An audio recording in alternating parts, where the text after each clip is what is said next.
Like this. Hit it. The Roger Report live morning show, weekdays at 9 a.m. Say y'all, I was on Roger's panel a few times and I couldn't take it. The heat. I got out the kitchen. It was hot. I was sweating. I had to get out. He's Roger, and he's right. Check this out.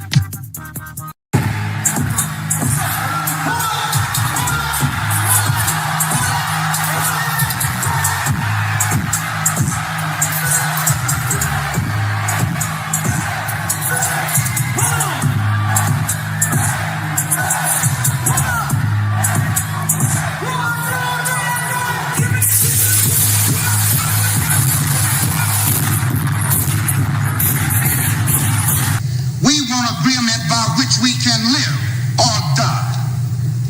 You choose. I have spoken to you a lot of times in hatred and anger, and you have not heard me. Well, you had better hear me today. If you won't listen to me when I make an appeal for the Negroes because you have no concern for the Negroes, listen to me when I make an appeal for America. You claim you love America. Well, we love America. But you are driving us back and you are making a Samson out of us, and we are going to pull down the pillars. And then you think we have no right to ask for something? Is it too much to ask you to grant us human dignity? Should we be put down and shot to death for this request? If so, you can aim your guns. What the hell do you think we care about dying if you're going to deny us the right to live? Good morning, folks, and welcome to another edition of the Roger Report Live, the best show on social media.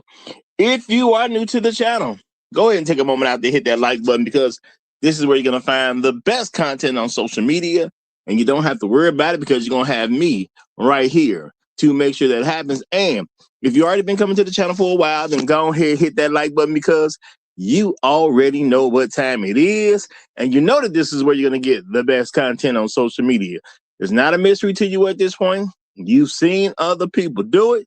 You've even seen people do it well.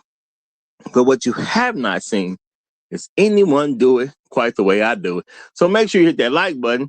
And everyone, yes, everyone, take a moment out to share the content, y'all. There are so many people who need to get great content like this, and it's just a small thing you can do to help the world be a better place. And isn't that what we want at the end of the day? Don't we want the world to be a better place? Of course we do. So share the content out. Share it through your social media. Share it through word of mouth, or even text someone's phone. But do what you got to do to help spread the word. All right, folks, today back with another interesting subject. But you know, that's what we're going to do over here. Today, we're going to talk about what is the job of a black man's wife, y'all. We're going to talk about what is the job of a black man's wife, which is something that definitely needs to be put out in social media. And I've discussed this previously, but we're going to do it again. We're going to do it again. We're going to help the people out, y'all. We're going to help the people out. What is the job of a black man's wife? All right, but before we get started, first of all, I want to say shout out to all the people who give me views on a regular basis, because y'all make up the fam, and I appreciate you big time, and that's real talk. Shout out to all the people who leave comments after the stream, because you help them with the algorithm, which helps the show grow. Shout out to everyone who hype me up every chance they get. That's the newest way to show some support around here, and I appreciate the folks who do it. And shout out to the people who hit that like button. Y'all know that is the main thing that helps some things grow around these parts. It's one of the main things. I'll say that one of the main things, that like button. So shout out to everybody who hits that like button. And keep in mind, no matter how long the stream has been up, no matter how new you are to the channel, whenever you watch any episode, you hit that like button. Okay? If you get a chance to hype me up, you do so. All right? You want to leave some comments? Leave comments. It's all good. It is all good. It's never a bad time to help the channel. And Also, I want to say shout out to the people who go above and beyond the call of duty. The people who become financial contributors over here at the Roger Report Live, because y'all make things happen around here. I cannot do these shows the same way without y'all. And I can't do some of the same things that I get to do without y'all. So I appreciate everyone who has been a financial contributor to this channel. And I want to give a special shout out to my main man, Roast Master One. He is the sponsor of today's stream. Shout out to Roast Master One, who's the sponsor of today's stream, y'all. I appreciate you big time, brother. Appreciate you big time. Appreciate you big time. Can't say it enough. And that's real talk. Shout out to Roast Master One, the sponsor of today's stream. Now, if you're looking for your name will come up, y'all. Everybody who put money on the wood at the Roger Report Live is good. Okay, we will get to you eventually. So shout out to each and every one of my financial contributors. Y'all, we're gonna talk about this. Well, before we get into this, let me first say shout out to some of the first people to check in this morning, because when you start a show, it's always great to see you got a couple people who got your back, who in there rocking with you. And if you come a little too early, because some people trying to come in super early, but when we start the show, I won't be able to see your name, okay? But then you don't want to be super late, because you know what? The chance of you becoming the coveted Highlander of the stream, it dwindles. So, but shout out to the Highlander of today's stream, my main man, MJD the second, is in the building. He is the Highlander of today's stream. Shout out to you, my brother. Shout out to you. Glad to see you in the building. We got Bruce Owen Wayne following right up behind him. Great to see you. Trey Bentley is in the house, representing as he always does. Hashtag long live the habitual line steppers. Hashtag Negroes in the wilderness. Hashtag dignity over vagina. Hashtag Al Gore's babies.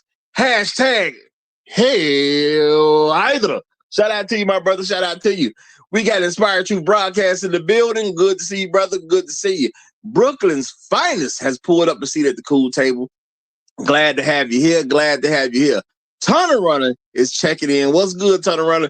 Great to see you, my friend. Great to see you. The Pit Master is in the building. Shout out to Chef Mike's Roundtable and the entire pit crew. Appreciate y'all. Okay, we got Trail Bentley in the house. Great to have you, brother. Well, you know, I said Trail Bentley, but can't greet him enough. Shout out to I'm Listening. What's going on? I'm Listening. Great to have you. Music Man 1982 is back. Great to see you. We got Jerome Payne in the building. Shout out to Bucket is at the cool table. Great to have you. Aja Bay is here. Good to see you, y'all. And we about to get started, y'all. And yes, thank God it is Friday, y'all. Thank God it is Friday. We about to get started, y'all. And I do believe these are some things the things we're going to go over today, y'all, is going to be a lot of repeating, because as y'all may know, there's a lot of ideas about, I guess technically, maybe you could say it's not really a lot of ideas, but the idea of being a black man's wife, okay? A lot of people don't really know what the job role is.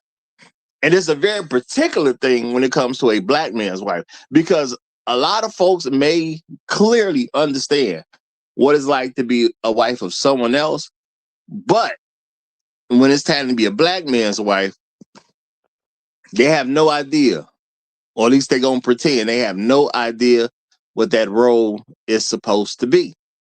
All right. Now, I'm going to tell y'all something I didn't say it before, but let's put it back on the record again. All right. If you're 18 years old, you are supposed to know everything you need to know for the rest of your life. Life ain't fair, but that's what the job is. Okay. So if she's 18, you got to address her as if she knows. Okay. You got to. Now I understand you can give grace to somebody and say, hey, look, I know you're only 18. Let me show you something that you may not know, but you got to remember, anything you tell them, anything you show them, they may already know. The thing is, they just may be pulling it with you. And if you don't know a person's background, you can't say what they know and what they don't. All right. Now, when it comes down to it, seems like people can figure it out when there's other people involved, but when there's a black man involved, people have a real hard time figuring out what a wife is supposed to do. All right. Now, we can't let that roll, y'all. We can't let that roll. All right. Again, y'all, a woman should be a base model wife at 18 years old. We ain't saying she got to be the greatest. You know, I ain't saying she got to really be able to move in every right way for you the day you meet. We ain't saying that, but man, she should at least be a base model. You know, sometimes you go to the car lot, you know, you buy a car, but you don't necessarily get all the bells and whistles. You know, you don't get all the bells and whistles. You might not get that spoiler, but you like the car. All right. You know, certain kits, you might not get that kit, but you like the car. It's like, well, I can add it later. I can't necessarily afford, you know, all the bells and whistles, but I can put some stuff on this later. You know, I get a car, I want some tint on the windows, but I can't necessarily get tint on the windows right now. I love to throw some rims on that thing, but I can't throw the rims on right now. But that does not mean over time that things aren't added to that vehicle. Okay? It does not mean over time things are not added to that vehicle. People ask stuff. Shout out to Floyd Thompson. I see you checking in. Yay, yay. Great to see you, brother. Great to see you. So now, why is it so hard for people to acknowledge the job of a black man's wife? Why is that such a hard thing? And I'm going to say it ain't all that hard. It's just people don't necessarily want to pay no attention to it.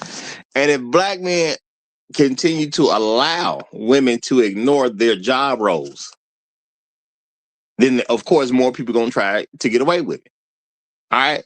So let's think about this realistically, y'all. Let's think about this realistically. Yeah. Now, I am not saying women aren't supposed to get this together before they get married, because if you want to get married, the best way to show up is as a wife. That's the best way to show up. All right. Meaning what? That means you're already doing things that a wife would do, because you want somebody to see you and recognize you as a wife. All right. Let's think about this. You want to be recognized as a wife, because unless a man recognizes a wife, he probably ain't gonna marry her. And that's just the way it goes. Now, will there be some women who got married who should not have gotten married? Yeah. Yeah, that's gonna happen from time to time. But those women have to depend on a man not being able to properly recognize a wife. And I'm gonna say, in the case for black women, I don't know if a lot of men are making that mistakes when they can't seem to really get past 25% of black women being married. The number's been around 25% for a long time. A lot of years, it's been around 25%. So there's definitely a lot of failure on black women's part when it comes to being perceived as a wife, because you got to get somebody to perceive you as one. You know? And this is something black men gonna have to be comfortable with. We're gonna have to be comfortable with the fact that women have a responsibility to be received as one. Because I think one of the main things holding us back is we keep taking blame for black women for stuff that ain't got nothing to do with us. It's like them being perceived as a wife. All right. Now, over the internet, you hear a lot of stuff. The most common thing you will hear is cooking and cleaning. That's a very common thing. Now, unfortunately, we are getting to a time where there are younger folk who really actually don't know how to cook. You know, people have been eating fast food for so long, or going out to some little restaurant here and there, that there's people who literally don't even know how to cook, and they are 18 and above. Okay? Their mama never cared to teach them how to cook. Mama ain't got no husband, so she's not cooking for her man. She's not going to teach her daughters how to cook for her man either. You know, and some of them might be using this leverage, because if daughter can bring home a good man at some particular point in time, and mama know how to cook and she don't know how to cook. You know, the daughter, she don't know how to cook, but mama can cook. See, now mama has something she could use to take her daughter's man.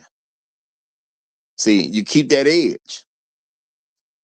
You know, you don't teach your daughter how to cook, but you already know how. Well, eventually, if she come up with a man that's good enough, I could just take that man from my daughter.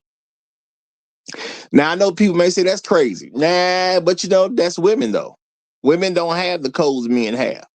And that's what we as men got to understand. We don't have the codes men have. See, if we do something, if we mess with a chick that some guy we know is close to, that's a problem amongst the men. But women don't really have codes like that. They just take they just grab hold to whatever's available. That's just what they do. All right. So there's no point in us pretending that they're like us. So that means if mama got something she can use to take her daughter's man, if she believes it's good for her, then boom, she'll use it. And cooking is one of those things that she could use. All right. Cleaning, also one of those things that she could use. It is what it is. You know, guy complains to his mother-in-law about his wife not having it together. Oh, sorry to hear that, son. Sorry to hear that. I think you was a good man. I was glad she picked you. All right. Well, you know, I'm gonna come over there and help a little bit. I'm gonna help a little bit from time to time. Boom. Next thing you know, you got all type of extracurricular activities going on. You know, before you look up, there's all types of extracurricular activities going on. Why? This is because you have a woman who does not want to be a good wife for her husband. Why? He's black. That's all it is. Okay? You ain't have to commit no crime. You ain't have to do nothing wrong. You happen to be black. Okay? And if you happen to be black, you cannot get surprised if your wife sees you as a nigga. Of course, if you marry a woman, you should be trying to marry a woman who doesn't see you that way. But the reality is we can never be surprised if it shows up at some point. You can have a good relationship for a woman for a long time. And then all of a sudden, she makes some moves and you see, oh, she does see me as a nigga. Can't be surprised by it. You got to know what time you live in. And it's an unfortunate thing, but you got to recognize what's real because it's your life. Okay? You only get one life experience like this, so use it wisely. Now, this is the thing, y'all.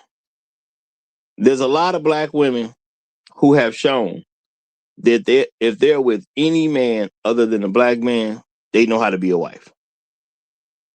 To me, that is not an accident. Okay? Now, I'm not going to say it ain't been some black women who struggled with trying to be a wife to a non-black man, because that's true, too. You've had some who's tried to be a wife to a non-black man, and they've struggled with it because their habits are so poor when it comes to how they look at men. And then sometimes they get the non-black man they wanted, especially the white guy, and she slip up. She makes some mistakes, and she can't come across the way she wants to come across to him on a regular basis, and then she'll mess up things with him. That's called habit, y'all. That's called habit. She used to disrespecting black men, so now she accidentally disrespects her white man. She gets a little out of pocket. She gets upset about something. Because if you pay attention to them, they'll get upset about things with other people too. It's just when they get upset with black men, they act a certain way. But then when they get upset with somebody else, they try to stay on chill. Okay? And that's why I tell y'all, black women ain't got no standards. Okay? What she will tell you as a standard does not apply to other men. And that means it's not a standard. A standard is something everyone has to adhere to. Not some guys some of the time. Okay? Standard is something that applies to everyone. All right? So if you're a woman and you say your standard is 6 feet tall, what does that tell me? Her standard is not 6 feet tall. That's what that tell me. That's her throwing something out there. So she's just throwing out a desire at that point. That's all she's really doing because they don't have standards. She's just throwing out a desire. She may desire a man that's 6 feet tall, but do you need to be with a man that's 6 feet tall? No. She may say, I want a man who's 6'5". That is not a standard. That's just something she may desire. I want a man with a job. That ain't something she requires. That's just something she may desire. See, we as black men, we got to recognize liars for who they are, because if we accept that they lie sometime, it helps us be able to navigate life a little bit better. Okay? A little bit better. Shout out to my main man, Landon. He says, how dare you let your skin be that dark? You know? Well, of course, this is an actual problem for a lot of black women because, you know, even though Landon's saying it jokingly, but it's a very real thing. Well, they think about stuff that we don't really think about as men on a regular basis. There's stuff that women think about that we as men don't think about all the time. So even though Landon is cracking a little joke here talking about how dare you let your skin be that dark, that's an actual thing for women. Women think about how dark your skin is. And they actually make measurements on baby making because of the color of your skin. Yeah, see, the thing is, he is kind of dark.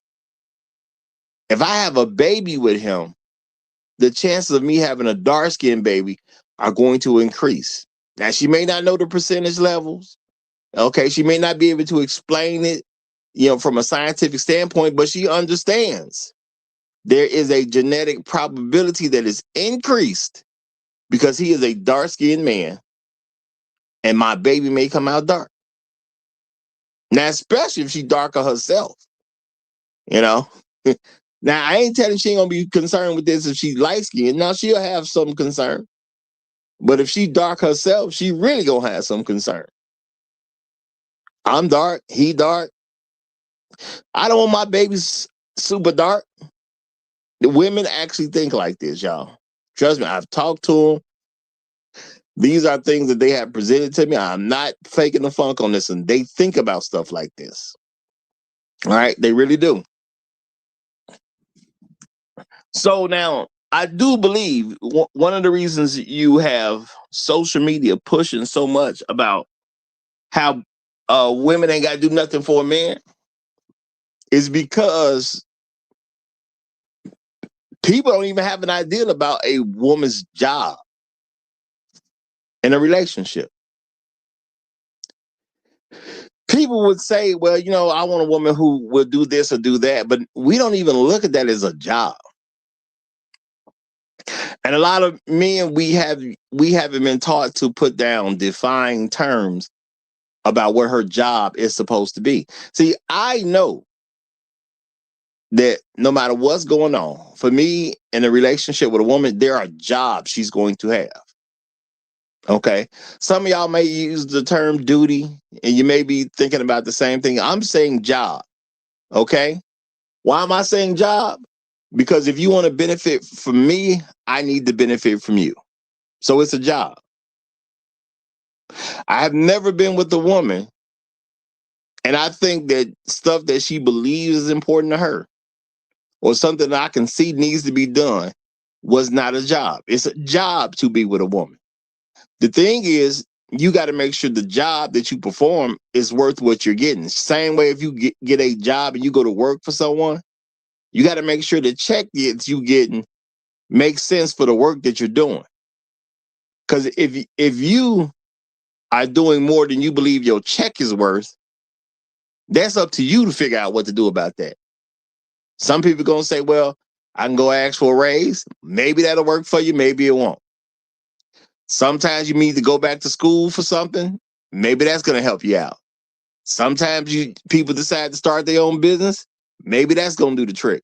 But at the end of the day, it's up to you to determine what you want. That's up to you. Okay? Shout out to Dusty Nuts. Good to see you, brother. Good to see you. He's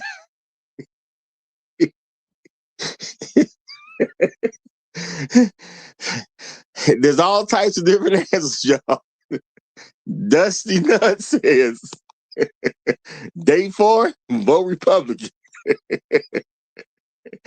Hey man, a man's got to do what a man's got to do. Now the thing is, you can sit there and not be satisfied because that's your choice. If you live in America, you have the choice to not be satisfied. That is your actual option. Let's keep that real. All right. But you also have a choice of, I can do things to make this thing better. And when it comes down to women, a lot of black men have to start actually conceptualizing my women can be replaced. Now, I'm not saying that you just easily replace your wife. What I'm saying is you got to start coveting. You got to make sure that they covet the position of being your wife. You know, let women earn it. It doesn't take that long to know if she wants to be a wife or not, y'all. When she meets you, she's going to be a certain way. All right. But again, black men, we blame men for things that women do. We say it all the time. And I'm trying to get y'all to really peep game on that. Man, see, this woman is acting like this because obviously the men that came before me used to let her get away with this. This is our way of showing that we want to blame the man instead of just blaming the woman. You know, she act like this because, you know, obviously she dealt with a lot of dudes, and then we call them names like simps.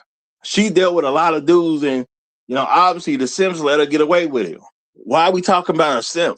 We talking about her or the simp? Are you dating her or you dating the simp?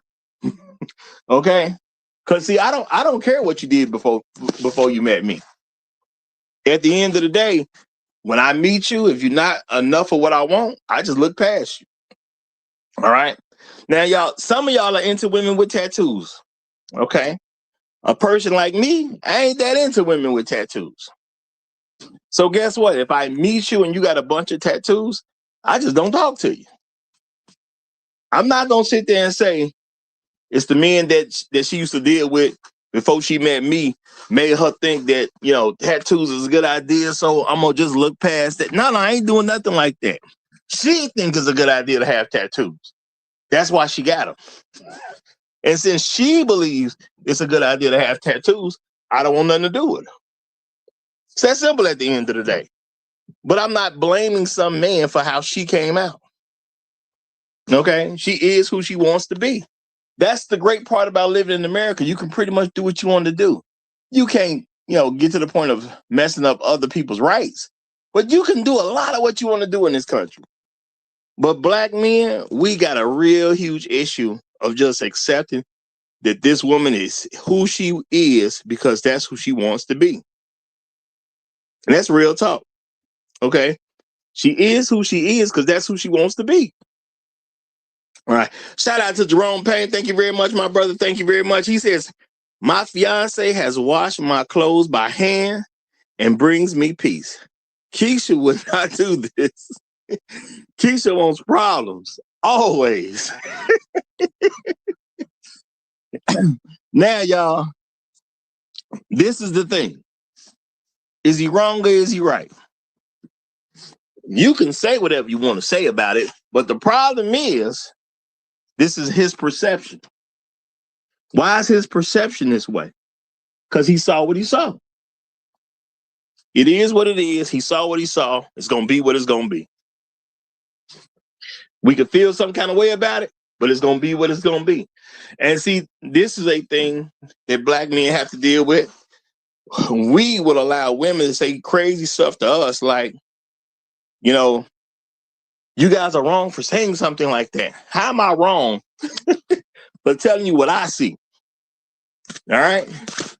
Especially when it's proof all over the place. I ain't wrong for pointing stuff out. Now, you may not like what's being pointed out about you, but that's a personal choice on your end. See, a lot of us, we don't accept that there's only so much I can do on my end. As a man, I cannot control how you perceive me. What I can control is what I do. Okay? I can either give you reasons to believe the nonsense that you believe, or I cannot give you reasons to believe the nonsense that you believe. And guess what? If you can't see me for who I am, I just accept you stupid. But we're not really trained to think that way as black men. We are trained to believe that whatever she believes is our fault, whether it has something to do with us or not. I don't care whether you think it's my fault. Okay? If you can't get a good grasp on reality, I just consider you stupid and move on. Because stupidity is a choice. No one has to be stupid in America. And I know people may not really feel what I'm saying, but think about this realistically. Is there any law in America that says you have to be stupid? Think about that. Stupidity is actually a choice. You can choose to be stupid or you cannot. Yeah, all these black men, they in jail. They abandoning their children. Now, we know that's not actually going on, but people say it, and then there's people who believe it. Now, the people that believe it, I got to make a decision about these people. If you believe, the vast majority of black men are deadbeat dads and people that's in jail, I have to make an assessment about you. And the only legitimate conclusion I can come to is you kind of slow. You kind of slow. Now, the thing is, do I want a slow person like that in my life? That's really what the question is. Do I want a slow person like that in my life? I can't make her think what I want her to think. What I can do is just come to the realization that makes sense, and I can move accordingly. All right? I can move accordingly. So at the end of the day, though, a lot of black men, we don't think in these terms. Therefore, we let women get away with a lot of stuff that they don't need to be getting away with. Now, if you watched me for years, you probably heard, me say that if a black woman is working and you are married to her, a proper thing for her to do is to turn her check over to you. Now, stuff like that I know makes black men uncomfortable because it puts you in a lead position. And this is America. You can't make her do it. She has to elect to do something like this. And see, black women will tell you all day long that, you need to have two incomes. Now, they will also say, because they do a lot of oxymoronic stuff, they will also say, as a man, you should pay 100% of the bills. So they want you to accept that a home needs a dual income, yet they also believe you should pay 100% of the bills. Okay, and how did that work? Well, if she believes that I should pay 100% of the bills, then why she got a job? You tell me, y'all. Why she got a job if she believes I need to pay 100% of the bills? If I got to pay 100% of the bill, why are you working? Why are you in the world trying to help somebody else have a better, successful life than I'm having with you? What's the point in that?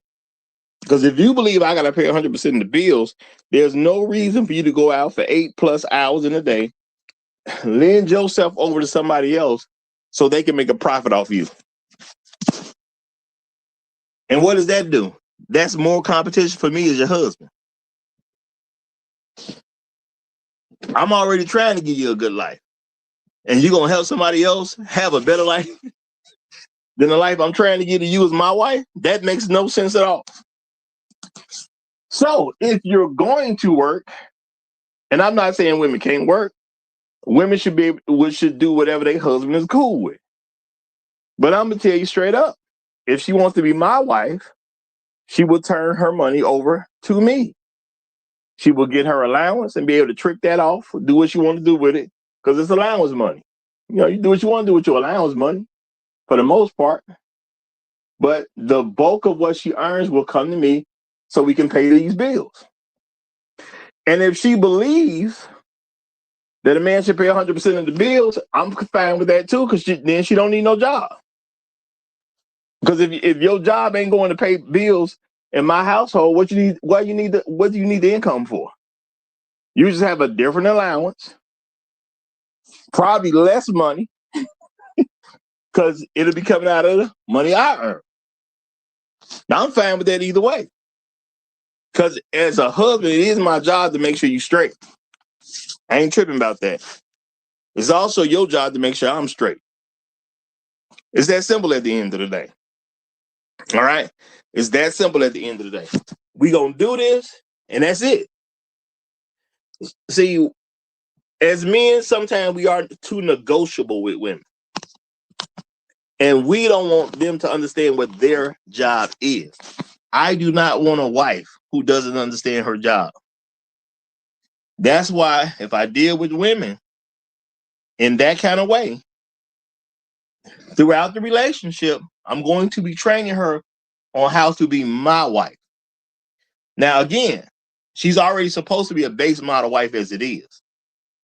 And I say base model because she has to adjust to whatever man she happens to deal with. So my job is to take the base model wife and show her how to be my wife. If you have a job, that job is to benefit me and my family.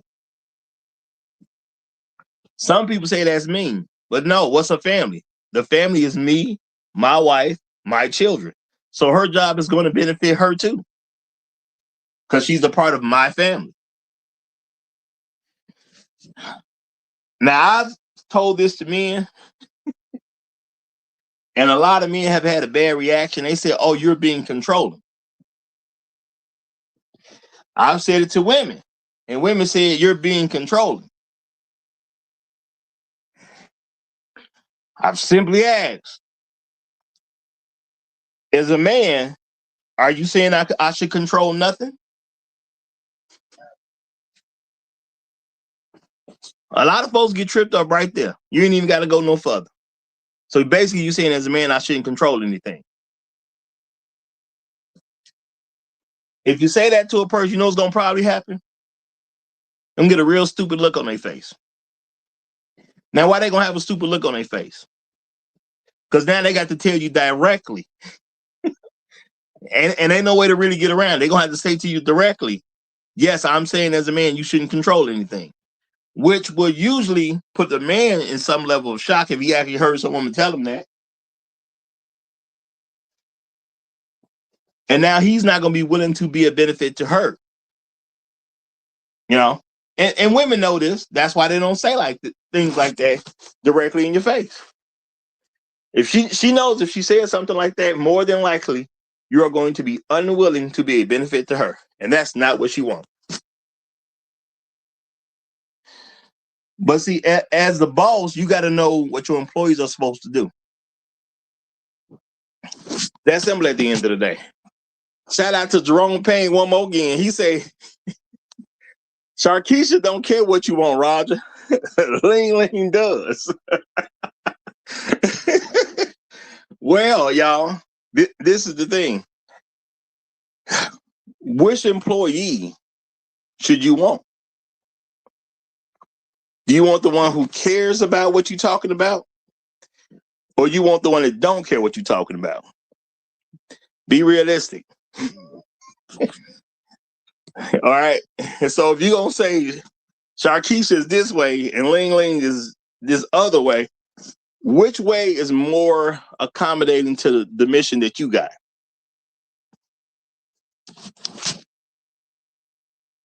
See, as a man, you got to know where you're trying to go. You know, the more you understand where you're trying to go, it's a lot easier to have your woman help you in that particular point. Now, am I saying that you have to know where you're going before you get with a woman? No, I'm not saying that.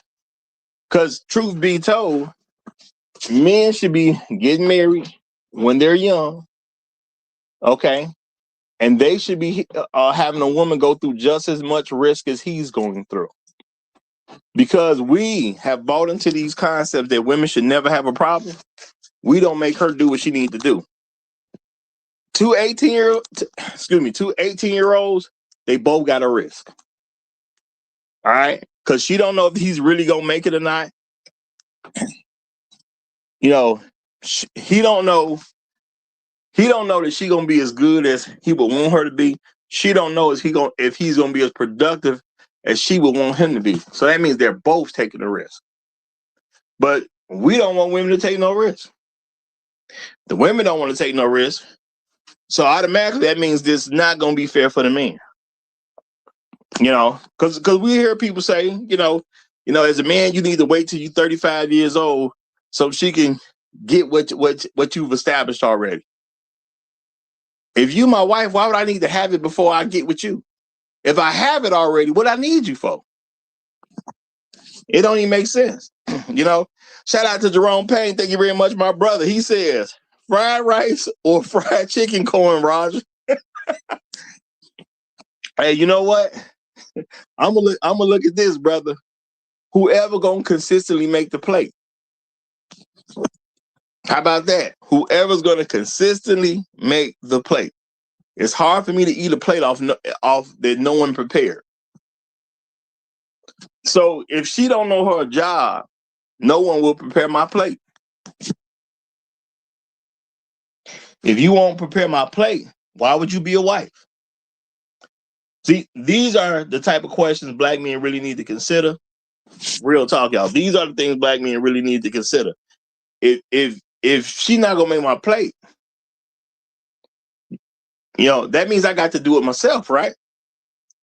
If I got to do it myself, then why is she here? A wife is supposed to do things so you don't have to. If I got to do everything with her here, then I don't need her here. And that's just real talk. You know, shout out to Mr. Meach Almighty. Appreciate the super chat, brother. He says Sharkeisha just need a little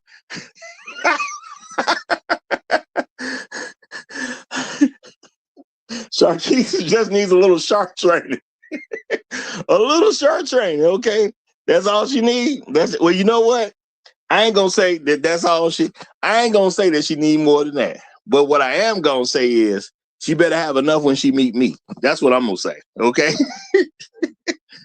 Because who's supposed to train her, y'all? Who's supposed to train her? All right. When you get into a relationship as an adult, you and the professionals now, okay? All right. We professionals now. You're supposed to be coached by somebody before you make money as a professional. All right. If you get into the NBA one day, somebody has supposed to have already coached you. Okay. Don't nobody just walk around the streets and they say, "Oh, this brother tall. We putting you in the NBA." You know, and you ain't never played basketball before. That ain't happening. Okay. That ain't happening. And as an adult, if you are dating, if we are real with ourselves, if you are dating as an adult, you're doing it at a professional level. So you're supposed to be presenting yourself as a wife. So a guy will actually be willing to take you on as a wife and invest his money into you. So you're doing it at a professional level. I ain't saying you got to be the greatest, but what I am saying is you got to be doing it as a professional. So when it comes down to it, you got to be good enough. Nobody's taking a 6'9" guy off the street and putting him in the NBA. That's not happening. Somebody already coached him. So guess what? Your daddy's supposed to coach you. Well, you know, I hear what you're saying, Roger, but you know, she didn't have no daddy growing up. Okay, and what they got to do with you? That's my question. What they got to do with you?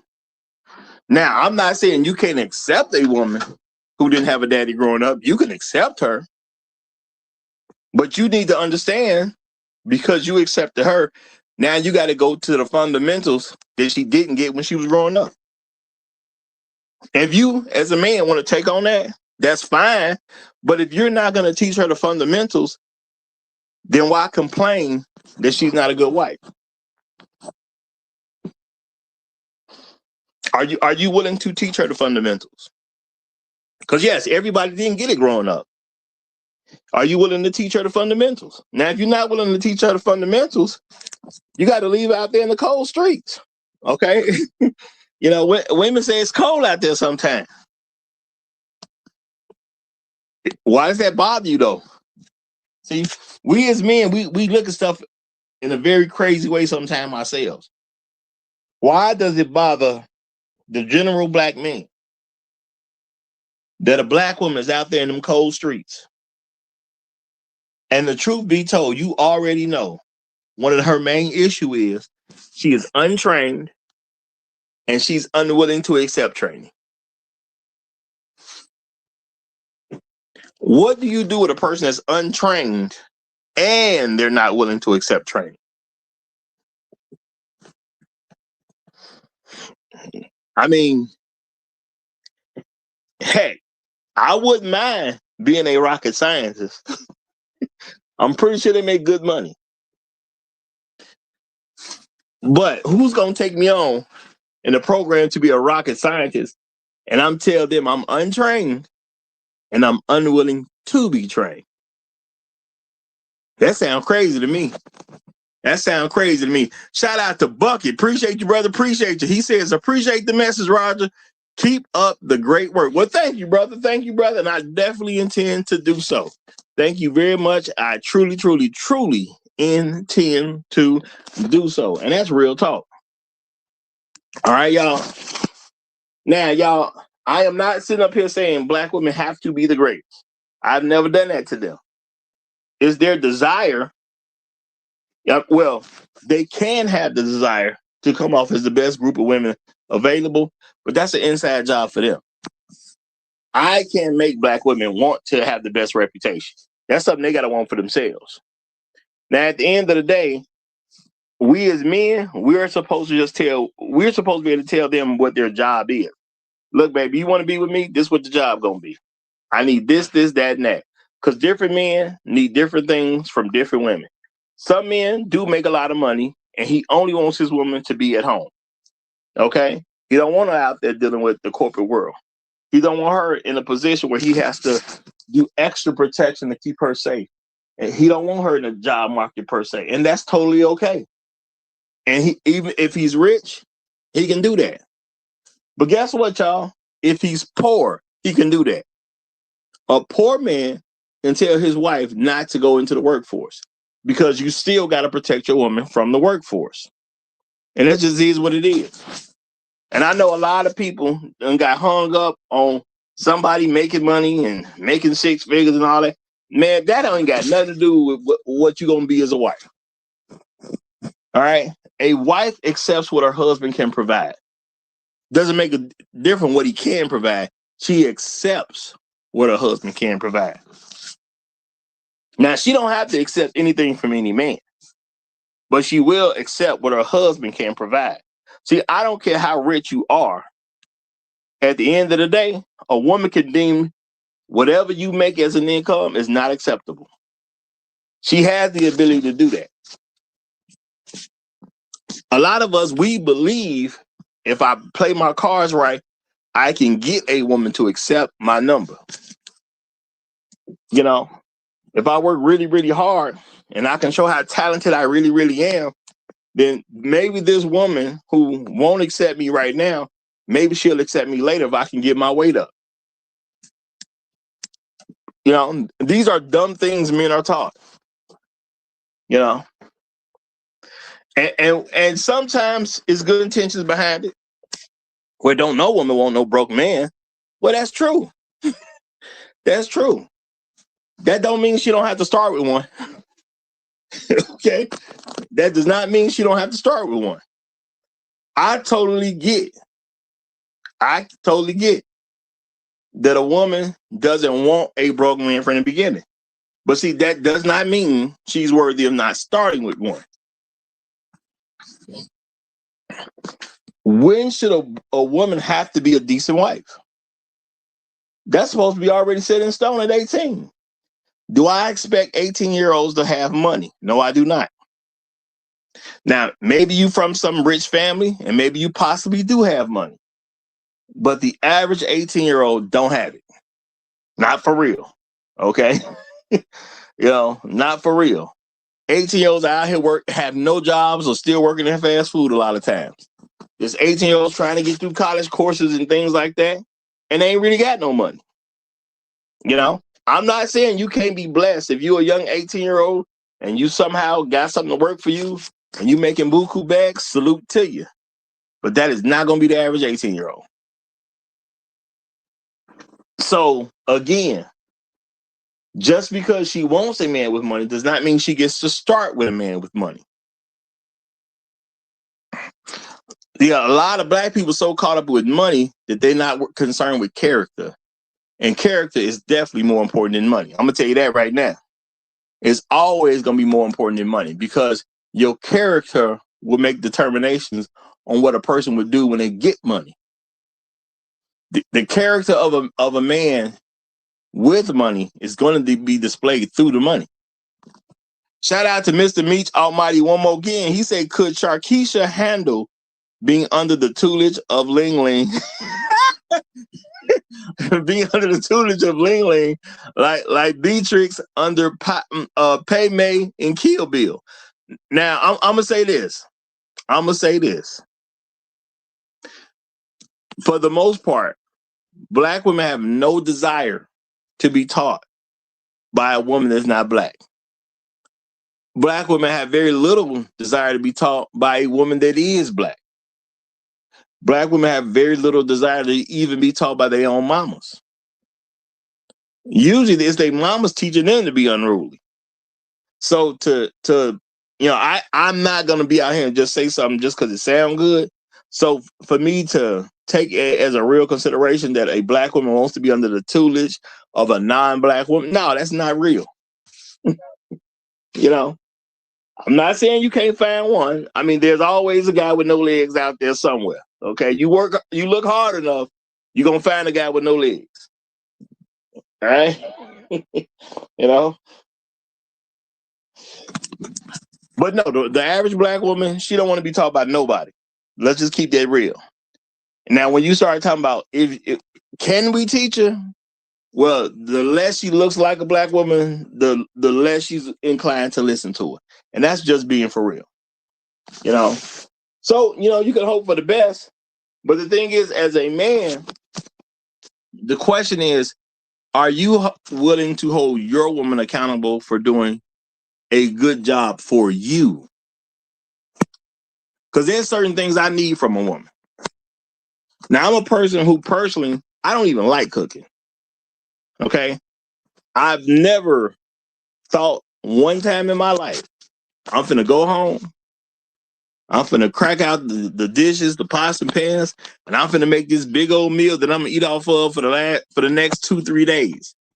Okay? I ain't never had that thought. I do not like cooking. I simply know how to cook because I come from a family of a bunch of people that can cook. So I simply know how to cook. Is it my desire to cook? No, it's not my desire. It's never been my desire. So if a woman wants to be with me in a serious level where she could actually potentially become a wife one day, she's going to have to like cooking. It is what it is. Because we ain't going to eat at restaurants every day. And Lord knows I don't want to do it. So she's going to have to like it. Now, why do I say she has to like it? Well, technically, she don't technically have to like it, but she's got to be willing to do it. So it's probably just easy for me to find a woman who likes to cook and work with her versus a woman who doesn't like to cook. So any woman talking about, I don't cook, okay, that's fine, but I ain't gonna hire her. That's just what it is. She can't be my wife. I ain't gonna say she can't live a life where she just don't cook. This is America. You can do a lot of stuff, but you can't be my wife while you don't want to cook. That's just not gonna work out. It just is what it is. That don't mean she ain't beautiful. That don't mean she don't have she's not a quote unquote good spirited person or whatever you want to say. The thing is, she ain't really trying to cook, so therefore she just not gonna be hot. She can't get the job. It's as simple as that. I don't care what you say about her, how great you think she is. If she cannot cook, she cannot get the job. So yes, if y'all say, well, what if she look like a model? Or it does not matter. If she cannot cook, she cannot get the job. If she don't really want to cook on a regular basis, she will not get the job. Okay. Now she said, well, I'm a cook no matter what, because that's just my sense of duty. possibly I work with a woman like that I can see she sees cooking as her job, so she does it even though she doesn't like it. Yeah, I can work with something like that, but more than likely she's gonna have to want to cook. She's gonna have to want to be able to throw down in the kitchen. And if she can't do it, I don't care about the rest of the details. It's over with. Yes, even if you tell me, well, what if she's a multi-millionaire, Raj? I don't care, man. If she can't cook, I don't want to talk to her. It's that simple. At the end of the day, I don't care if she worth $30 million. If she can't cook, I don't want to talk to her. It's that simple to me. Okay? It ain't that difficult, y'all. It's not that difficult. Now I'm gonna slow down right here because I got a guest up. We're gonna turn the floor over to shut up and make me a sandwich. You have the floor, my brother. Shut up and make me a sandwich. Has the floor. Go ahead. Happy Friday, Roger. Happy Friday to everybody. Happy Friday, brother. I think we need to go back to the basics, man. We need to go back to what used to work. Grandpa. Grandpa had a good family, Grandpa had some good cooked food. His clothes were being washed. And occasionally, if she steps out of line, he might go upside her head. And things work, For a long time, everything was stable. We had families and all that good stuff. But since then, dismantled grandpa, now we got to deal with a bunch of hoes.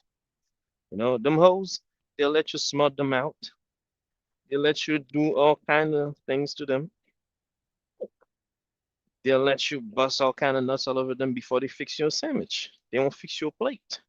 How many of you Negroes have a baby with them hoes even before she ever fixed your plate? I know that happened to many of y'all. She had your baby before she could even fix your plate.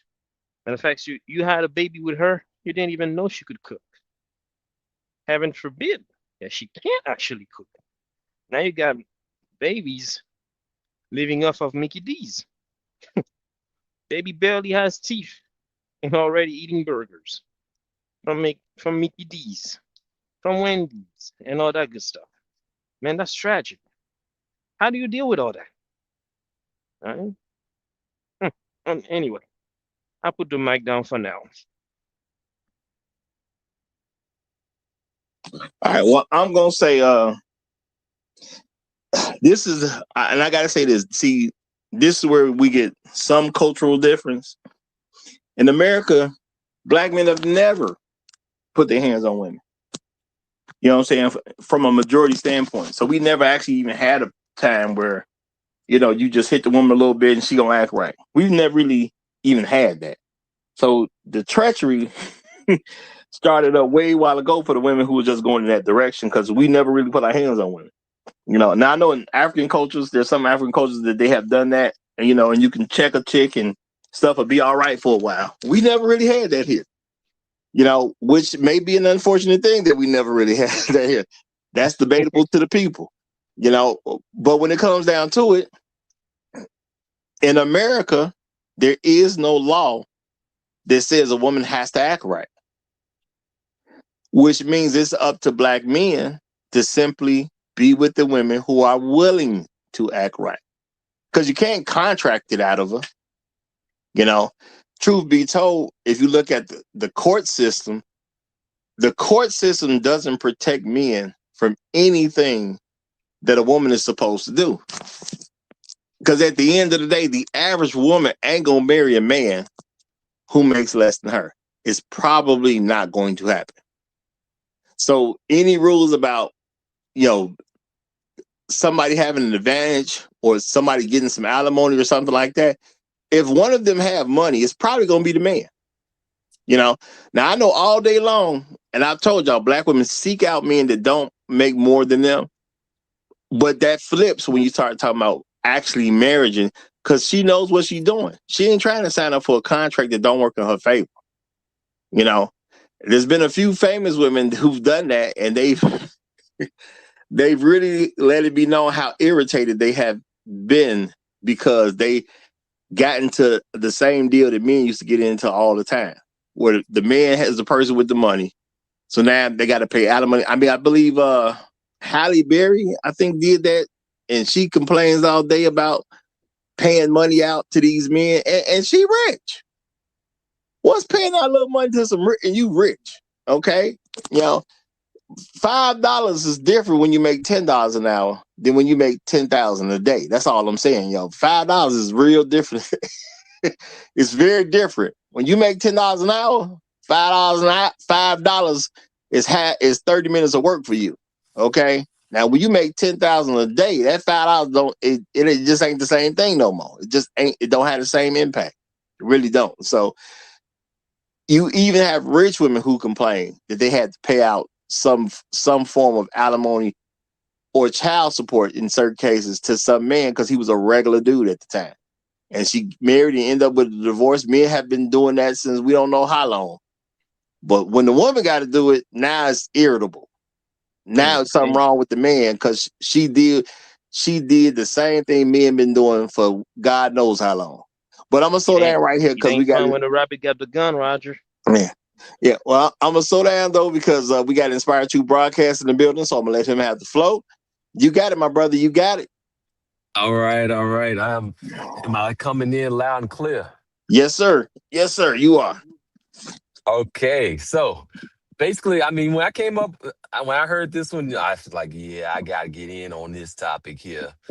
There's basically a general concept. There's about like 3 concepts going on with this one topic. Like the first thing is that we have to get away from the idea that the whole relationship dynamic is necessarily a meritocracy for us. Like a wife is not, you shouldn't have to struggle with a wife. Like the more you have to struggle, the less likely that is an actual wife. Like that might be someone to kick it with from time to time. That might be someone that you can hang around with and get this, that, and the other done. But that ain't no wife. Like a wife is a person that makes things easier, not harder. And a lot of guys will get into this concept that they're supposed to be all of this extra effort and all of this struggle. And okay, well, if there's anything that's worth having, is worth working hard for, is like,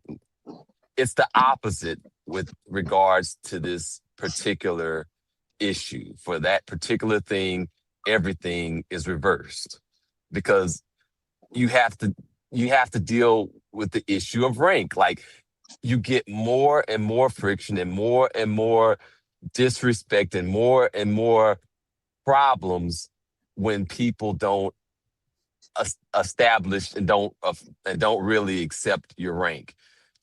And that's the most important thing that I would want to convey. The second thing here is that we have kind of like a bigger, broader culture where we're getting into this idea of exalting extreme exceptions that don't damned it work at all. Like there's this idea that doing anything for a man is oppression. Giving a man anything that he wants is somehow something that's going to be deleterious to you. And it's a whole lot of stupidity by choice. Like you brought it up earlier, like that stupidity by choice is something that needs to be hammered home over and over and over again, because we're not talking about people that are inherently stupid. We're talking about stupid beliefs that make people get stupid outcomes over and over again. I'll leave it there for now. I appreciate that, brother. I appreciate that. And I'm gonna say a lot of the reasons that we have certain problems or you have people saying certain things is because a lot of people can't pin down what a wife's job is. Now I can start telling you my wife's job because I know me. Now there's things that should happen with just about anybody, but as a man, you should know yourself. What is my wife's job? And see, this is the thing. I don't care about what the woman say she won't. You either can or can't do the job. You either are willing to or not willing to do the job. Now, as a man that doesn't like to cook, cooking gonna be a part of the job. So I can't work with you if you don't want to cook. There's nothing for us to really talk about. There's nothing for us to really discuss. I've told a story where I was talking to a young lady. We was at a laundromat one time. You know, I'm hollering at her because she looked good. And then she told me she couldn't cook. I said, we young. Hold on, we young. Okay, you got intentions on learning how to cook? She said no. I stopped talking to her right there. You know, she was shocked. Oh, you mean that's it? I said, yeah, that's it. You know, there's no point for us to move forward. You don't know how to cook and you don't want to learn. You I don't know, want to be with you. That's it. I got enough information. We don't you need to know, talk anymore.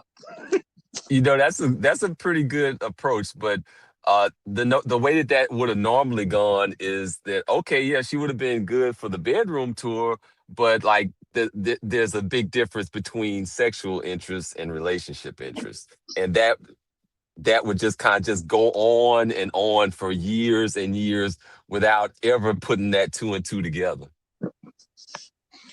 Well, I'm gonna say you don't have to keep those two things together either. You can make a clear separation, because there's women that I've talked to, and of course they didn't qualify for a relationship with me, and I've literally told them, I said, well, the only thing we really could do is just have sex, because I just don't want to be in a relationship with somebody like you.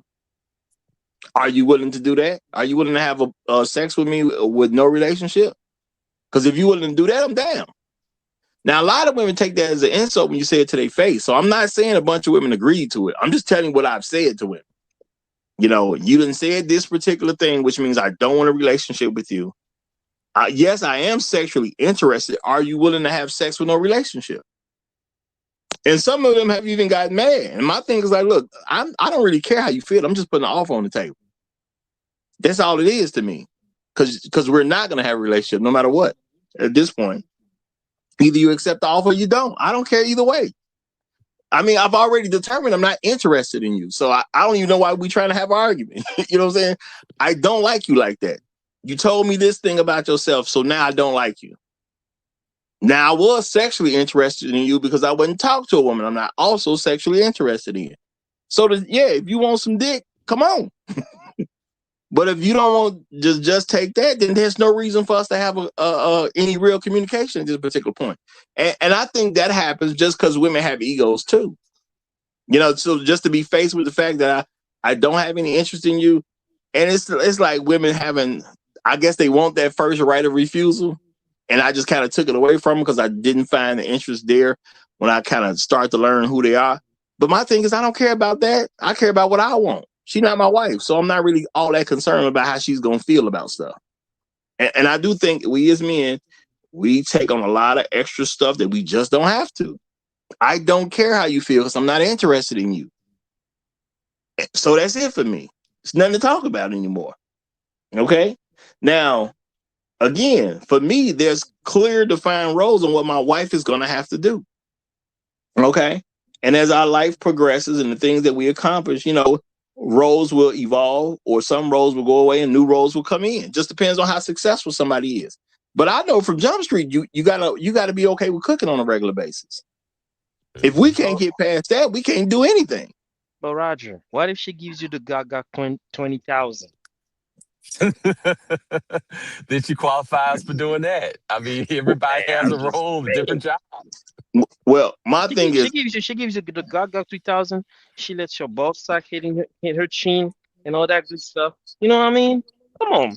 Can't you just overlook the fact that she may not cook? Because you can always you can always eat yesterday's. You can always eat some warmed up pizza. But you cannot go and get some Gaga 3,000 in the corner streets, man. That Gaga 3,000 is right. We will never get to that point unless you already determined that cooking is something you want to do and that you're good with it. So I ain't gonna never have sex with you unless you are literally willing to have sex with me without a relationship. I'll never know. So how could that influence me? How can she be that great in bed when I've already lost interest when I just started talking to you? We'll never get in the bedroom. And if we get into the bedroom, you've already agreed that there is no relationship. So what the Gaga 3,000 gonna do for you now when we've already determined there will be no relationship? What's the point in having it now? I'm not saying I won't enjoy the experience, but we're not going to have a relationship. So what's the point? You know, so, which is why I do understand why women will get upset sometimes when I'll just make an offer of, well, we can still have sex, because it's not like I wasn't sexually interested in you, because I wouldn't have came up to you if I wasn't sexually interested in you. It's just we're at a point that now I know for sure that's the only interest I have when it comes to you. You brought it down to only a sexual interest. I had hopes for you. You know, so it is what it is. You know, and I'm saying this stuff because I done had little tips with women here and there. So, you know, I've been able to form these ideas because I've thought about it. Because there have been some women who got very upset about me saying, well, do you want to have a sexual relationship? Because they felt it was an insult. And I'm like, no, I'm not insulting. I'm just trying to tell you that you did look good enough for me to want to have sex with. It's just now that you're telling me stuff about yourself, you're not a person I would want to be around. You're not a person that I would entertain for a relationship, but you're still sexually attractive. It's just that's all you are at this point. Yeah, that's an awkward conversation. I understand why a lot of people wouldn't want to have that conversation. Maybe they could find another way to express it or whatever. Maybe when they get it in bed, then that kind of turns your brain off. But like, yeah, it's kind of gonna be it's gonna have to be something that we're gonna have to figure it out. We're gonna have to actually separate those two.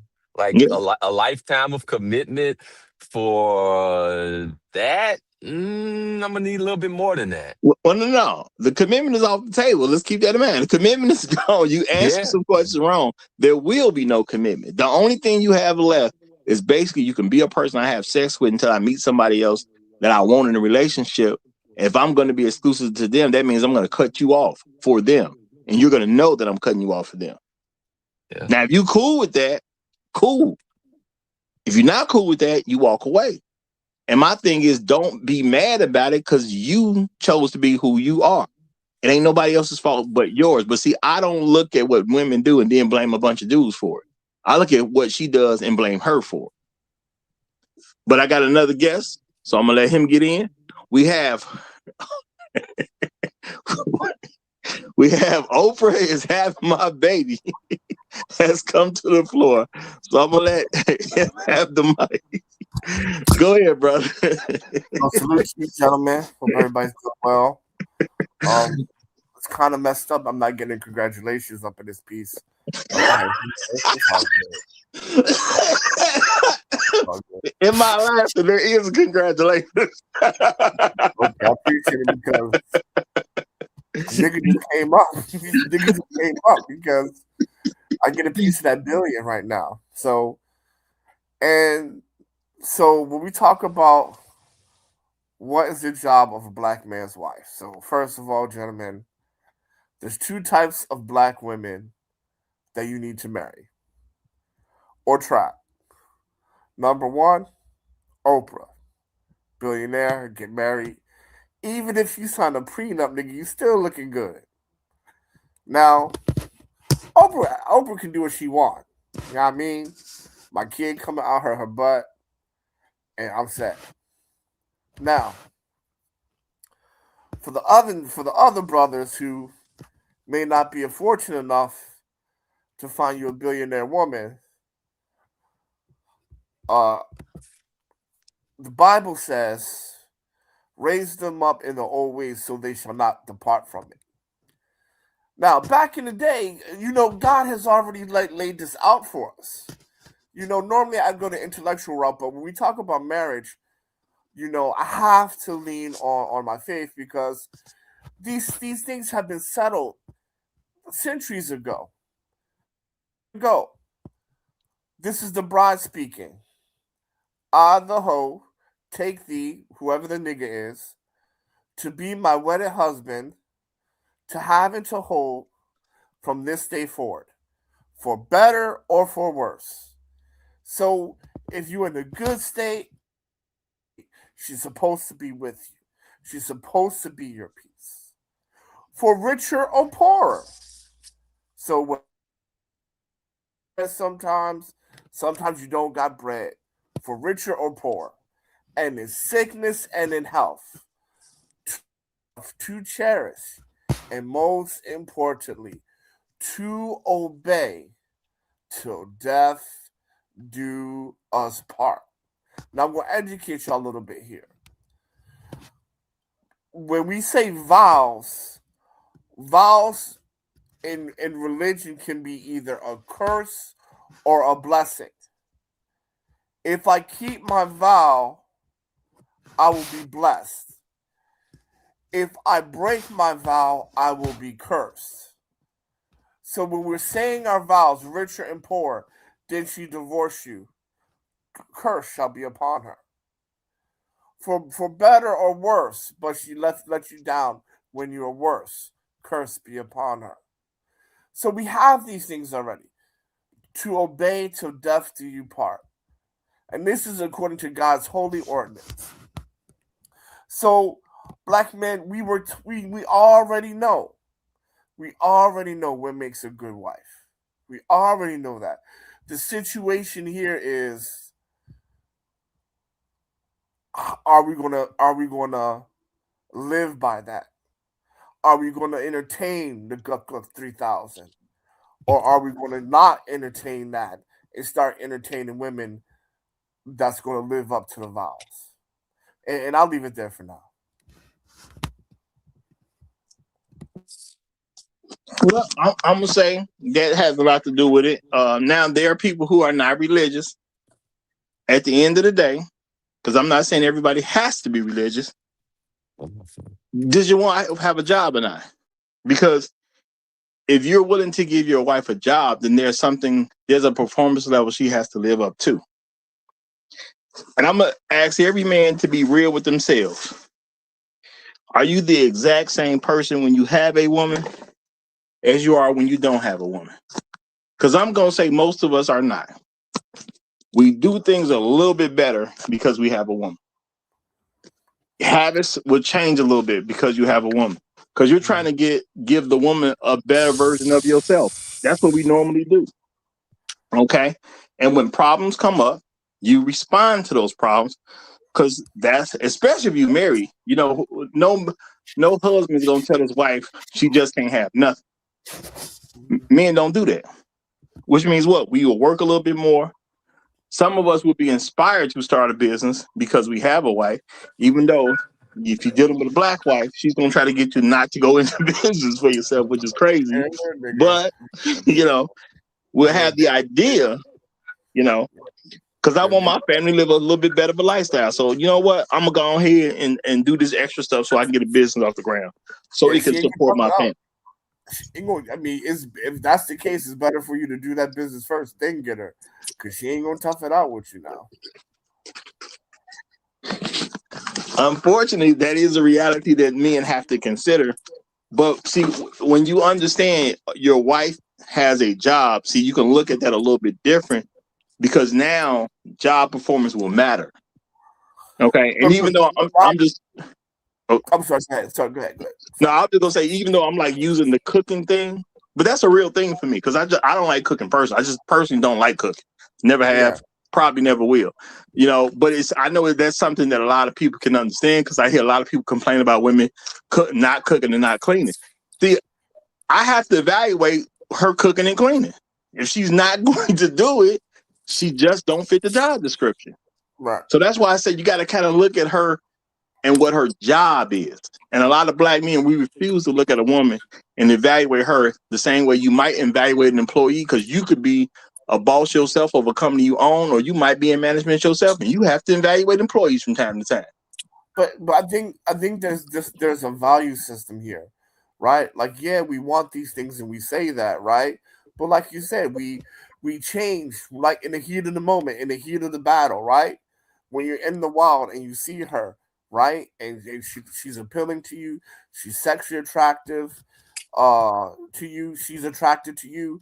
She's talking. You can smell her pheromones. You know what I mean? When you walk, you can see a little bit of dripping of her vagina getting wet because she's thinking about you getting inside her while she's walking. All that's, and then her nipples are getting hard and you can see it. And then all that is hard to stay firm, right? Because that's like you trying to make a deal and the nigga just puts $1 million in, like, look, these are my terms, right? It's hard to not to capitulate, when you seeing hard nipples, leaky pussy and stuff like that. So at the end of the day, like, it's about what type of man you are, and I think you hit the nose on it. For me, I try to stay trifling as much as possible. So Emphasis on hard.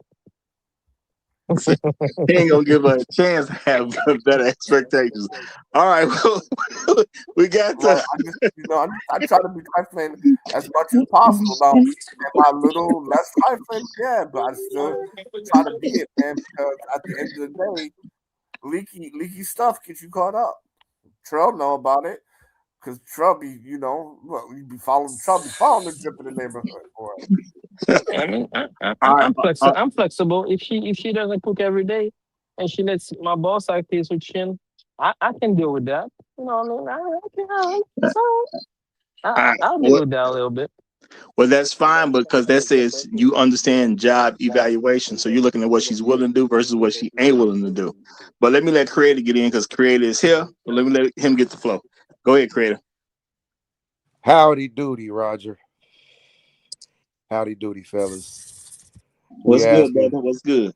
Well, I guess what's good is you asking.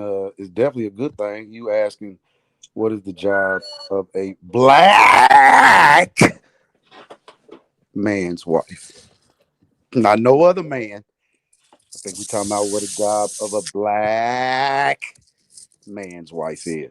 And a black man's wife job is really quite simple. It's to serve. That's it. Whatever the contract was, whatever we meet where we came in for you to do, serve. That's all I need for you to do. Um, Hot put it kind of, he put it simple. I mean, interesting. When they don't serve and what we originally agreed on, and then she pull up with different strategies on negotiations, then we do capitulate. We do alter from what we originally was like. Man, I really originally hired her to come in here and cook and clean and polish my billiards, and you understand. And all of a sudden, damn, how did I end up cooking? How I end up cleaning? Why am I polishing my own billiards? Where are we going? So a woman's job to a black man is it's a simple job, really. Serve. You know what gets complicated? You know where it get complicated? When you want to renegotiate the contract, right? You want to renegotiate the terms. We men are pretty simple. The terms are pretty simple. Just it's one word. Serve. Y'all come complicated and complicated with emotions, and I don't feel this and you don't feel that and you don't but when we first negotiated this contract, was none of that.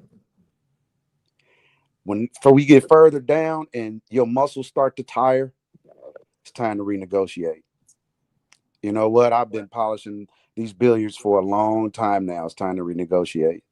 I've been cooking for a long time. It's time to renegotiate. And oftentimes, men don't renegotiate. We're pretty simple. The serving that you do, as our great granny and great grandpa was together forever.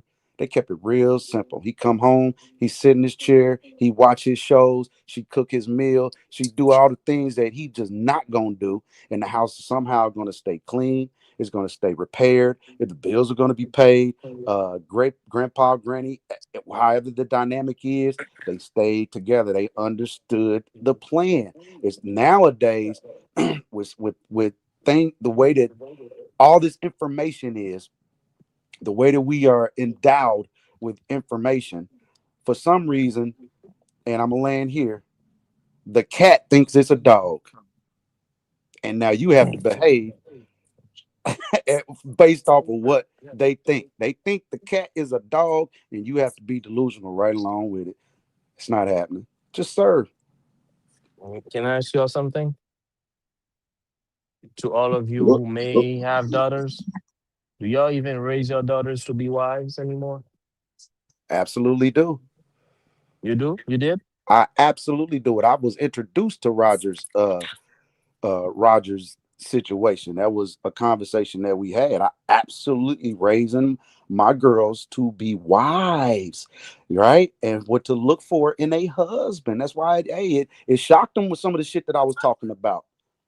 Because in order for me to even take on this bill of a woman, of a wife, which is the biggest bill you ever gonna have, I have to be prepared, right? And when she wants to renegotiate, and I'm not trying to renegotiate, I pretty much hired you based off these terms.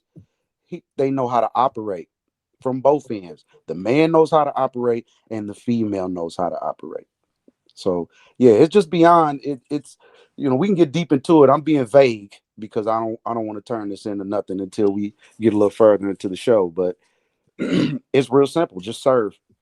I tell my daughters that, right? Any conversation I'm gonna have with my wife, that's what it's gonna be. Is just serve, and that's where the surrender comes in. A woman has to surrender. They like, no, guys have submit and surrender to God. You said no, she's got to surrender because the submission comes after she surrenders. When she surrenders, right? It's not a war. We're not fighting. He's simply saying, hey, you know what? I am going to give it to you. And when I give it to you, that's what it is. Now he has to surrender, right? Surrender the fact that he's about to give up risk his life for this individual right here. So yeah, that when it starts there, when that surrendering happens, then the submission can come. The submission is easy. It's only when a woman don't surrender, now we got to go to war.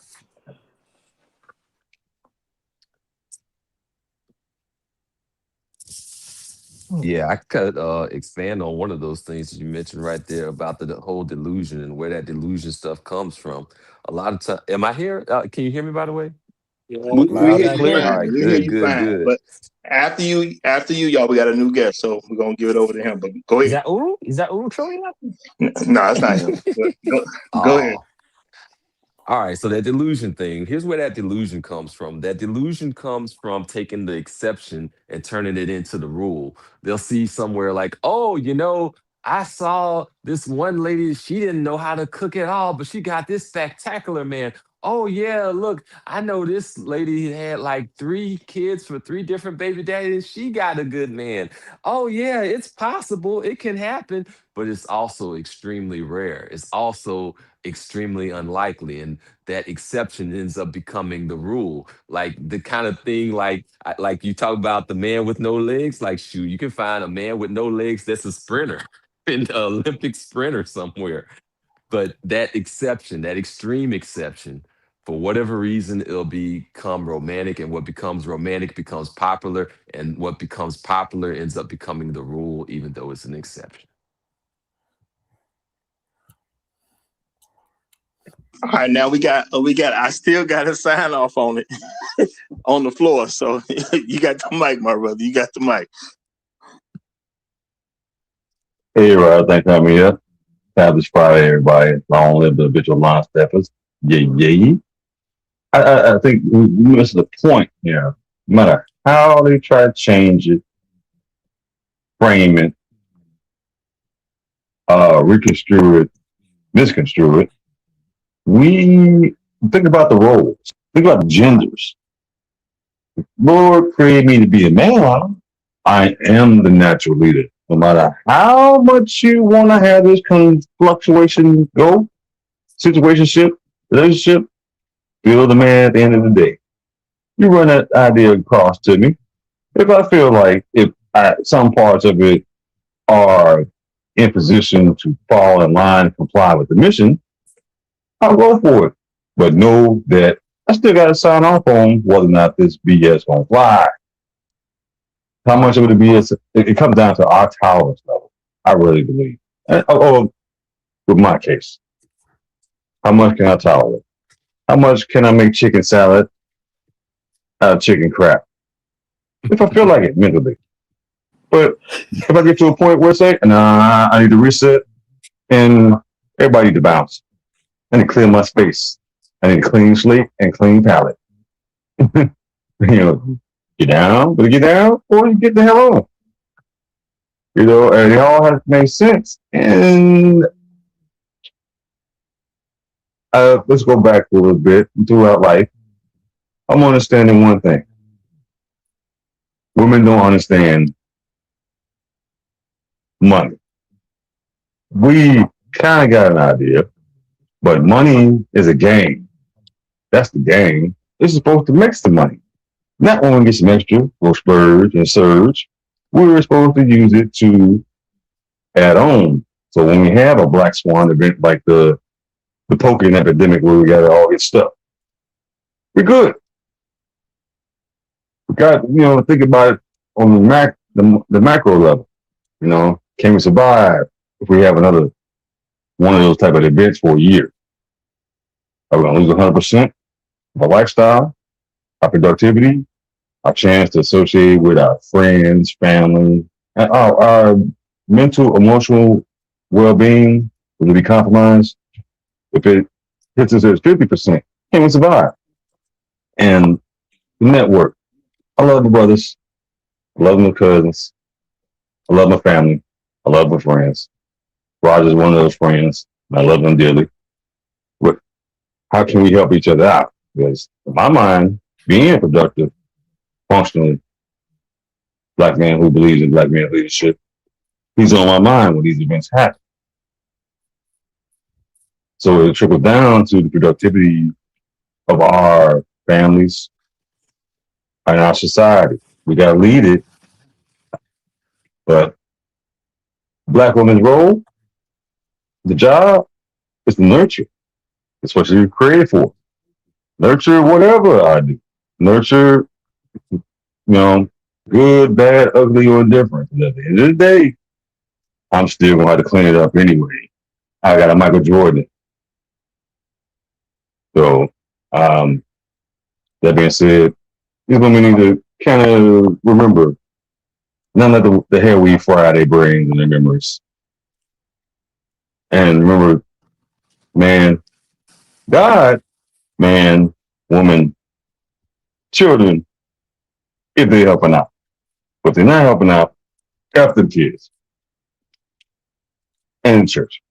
And I'll land my plane there. All right. Thanks, brother.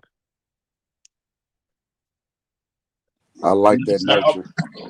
I do like that nurture word. It was a little softer than serve, right? But I feel like it still come up under, it's a part of service. And I think if they immediately think it's almost we let them off the hook if we don't get them to understand that it is serving me. Your prime duty is serving me and not serving me like, oh my God. But in a sense, why would you even want to argue that? I'm yours.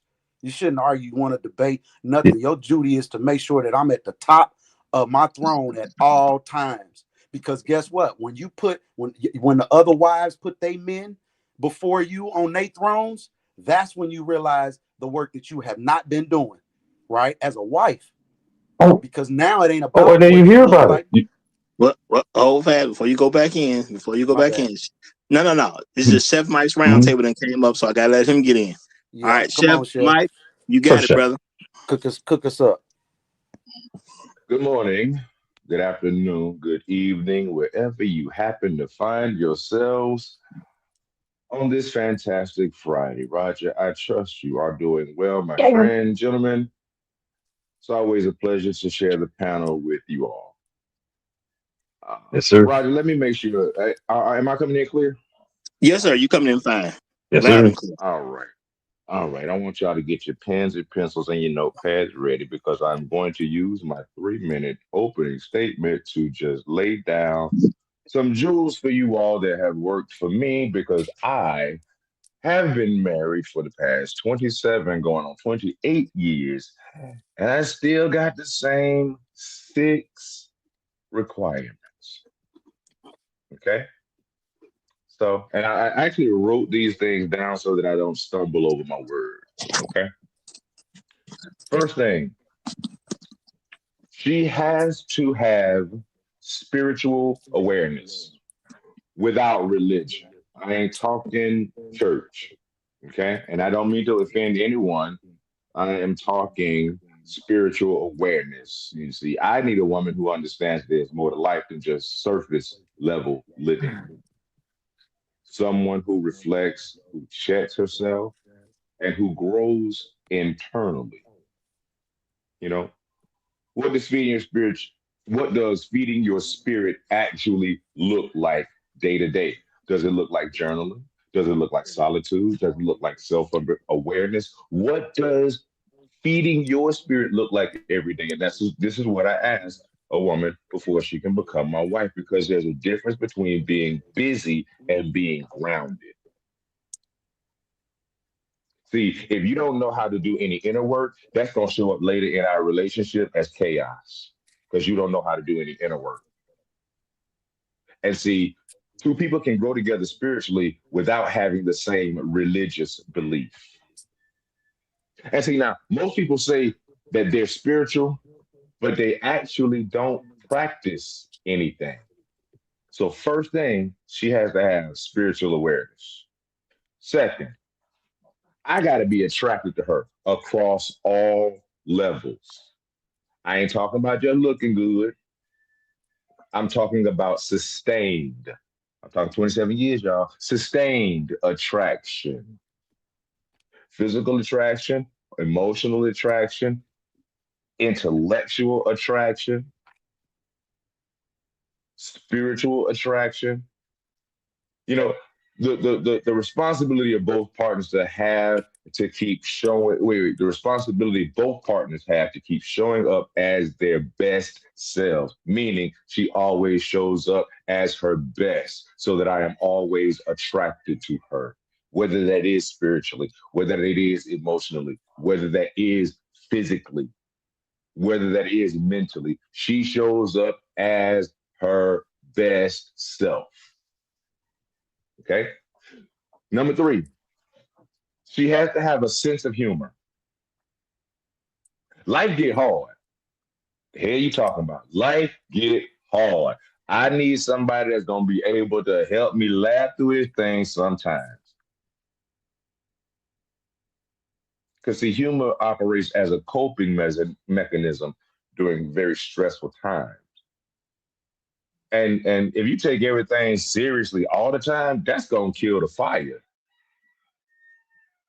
And see, if you have a sense of humor, then we can bond differently when we're intimate.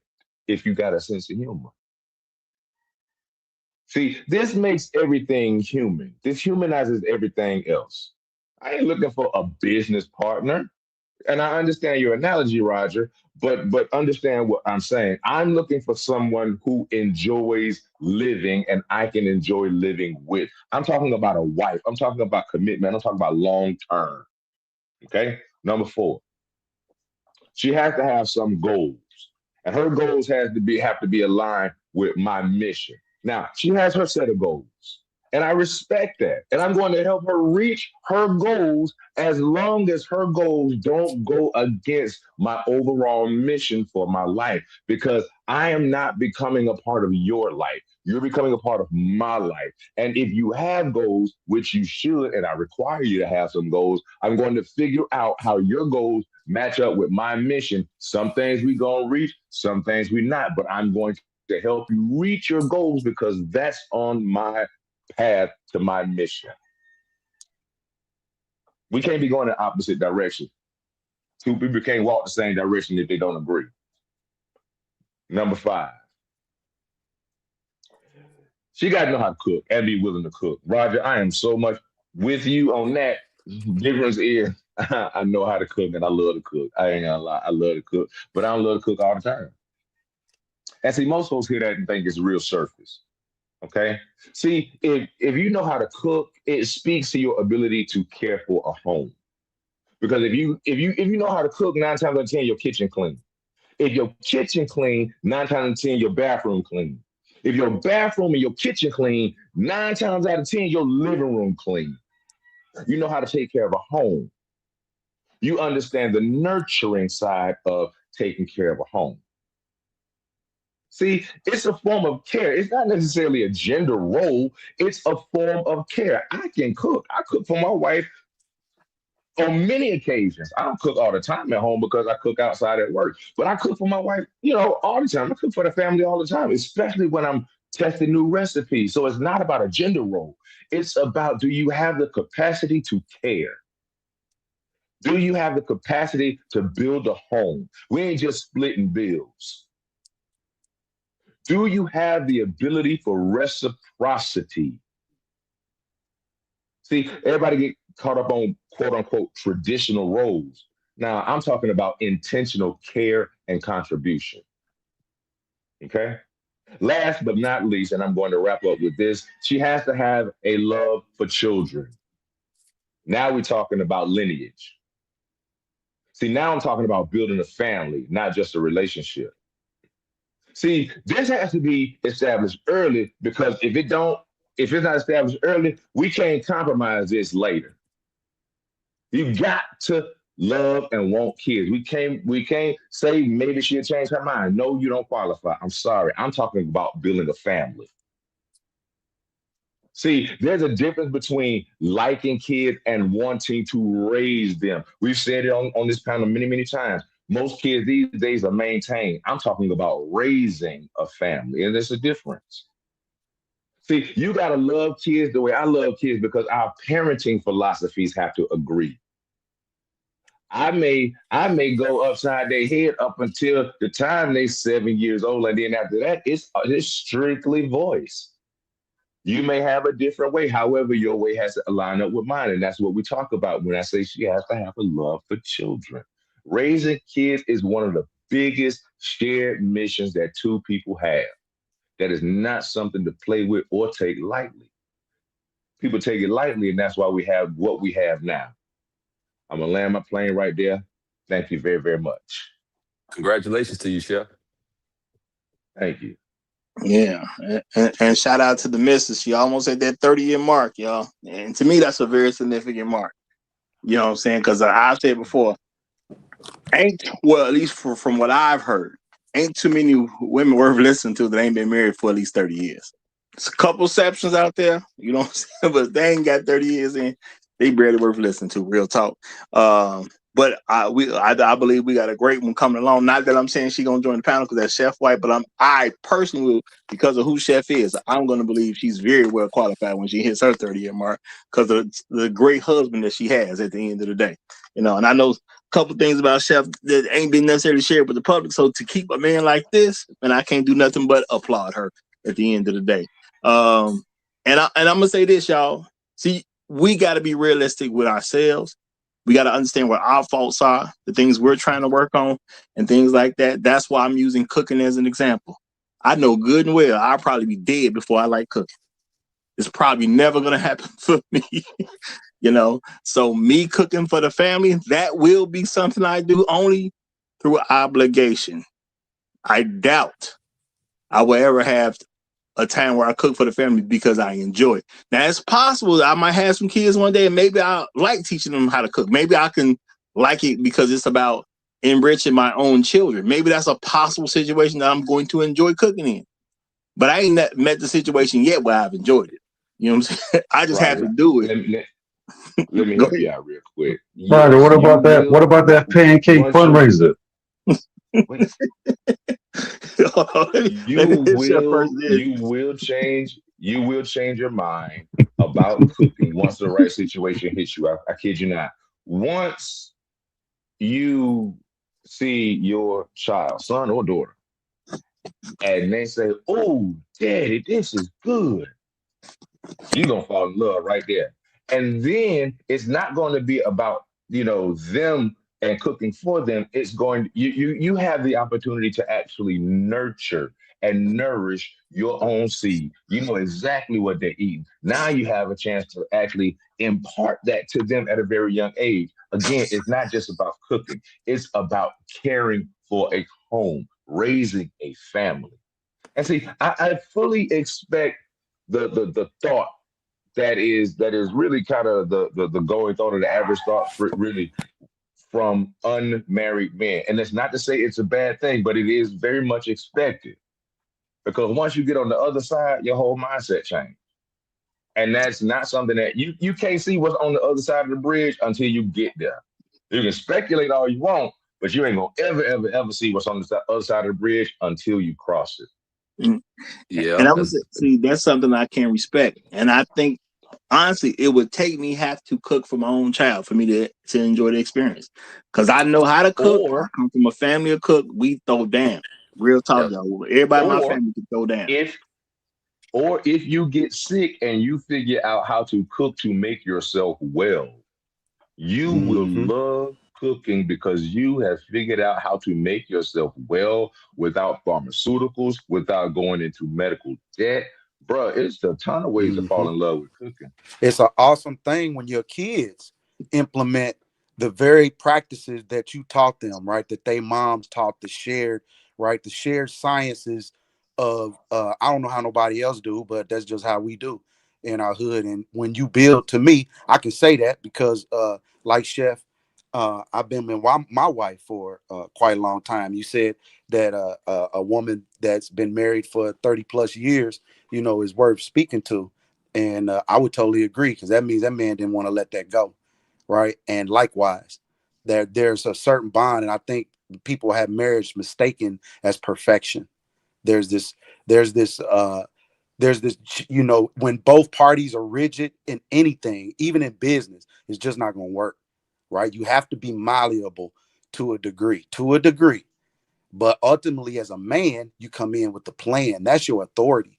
Where your direction is your authority. You only give her leeway and ammunition when you derail from that plan, right? You start doing other things.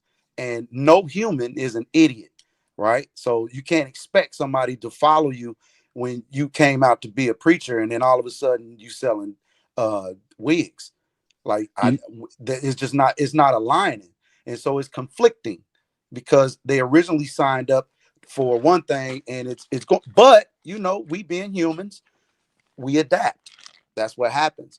But we cannot neglect the fact that that's a plan and there's a direction from both parties because if her dad set her up properly, right? She's moving with the expectation and the sight of what I'm talking about, right? She's looking at a man with a plan. And so to say that he's not deficient, but it's his plan. He may not have revenue right now, but what is his trajectory? What is he on? What's his mind? All those things that Chef just explained. That's what the women looking for. And then likewise, the man, he should know that, well, she had a great dad because of not, he don't even have to know what she on. Just by how she's speaking and moving, he got to know that, okay, her dad had a plan. Why? Because my dad taught me the same thing. We got this same lingo. See how that train works? But what happened is we start to capitulate early and we focus on the freaking. That's what happened. And that is more so the attractiveness, Chef, of the freaking that'll get you, not all the other intangibles. Because most of the time, that's what most people go in is the physical attraction. And then from there, right, is the basis. And then from there, you can start to, there's the negotiations. The negotiations start from there, not where, hey, let me see how you nurture. Because our first baby is me. You know what I'm saying? How you gonna Well, nurture me? I think that's what make men lock down. I want to I see, left dang, out something. the I first left out person you before something. I cook for say, is wait, me. wait, wait, hold on, because we gotta let Tony Runner get in here. Right? I already said My he bad. came Go up, so ahead, we gotta brother. let Tony Runner get in here. But I want to say this real quick that when you say the freaking and everything, well, most dudes actually don't know how to make a freak, so they already women really figure out they come freaky already because most dudes don't know how to actually make Mm-hmm. his woman his freak as well. I'm gonna land right there because we Mm-hmm. can talk about that later. Tony Runner, what's going Right. on? What did you have for breakfast? I had steak and eggs, dog. I ain't lying. I had steak and eggs, bro. Go ahead, dog. What you saying? You know what I'm saying? That's how y'all do it. That's how y'all do Hey, we're gonna hey, Shit. it. we're gonna have to have the players corner, man. You know what I'm saying? The cigar lounge. All right, tell her you got it, man. And you don't have to answer that question. You don't have to.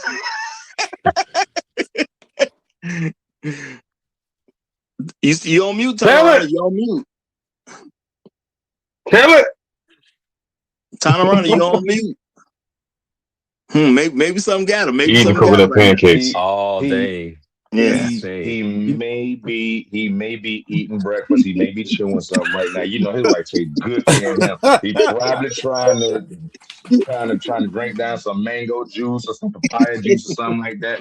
Ain't no telling with him. So he can take his time. Oh, I'm Yeah. sorry, brother. I'm But sorry. Can you hear me now? Can you He hear me Yeah, now? said we some oh, hear there you. you mango go. There you juice. go, We hear you. papaya Uh-huh. I juice. was Sound like over I got a here. mouthful. Look at that. Look at that. Look at that. Yeah.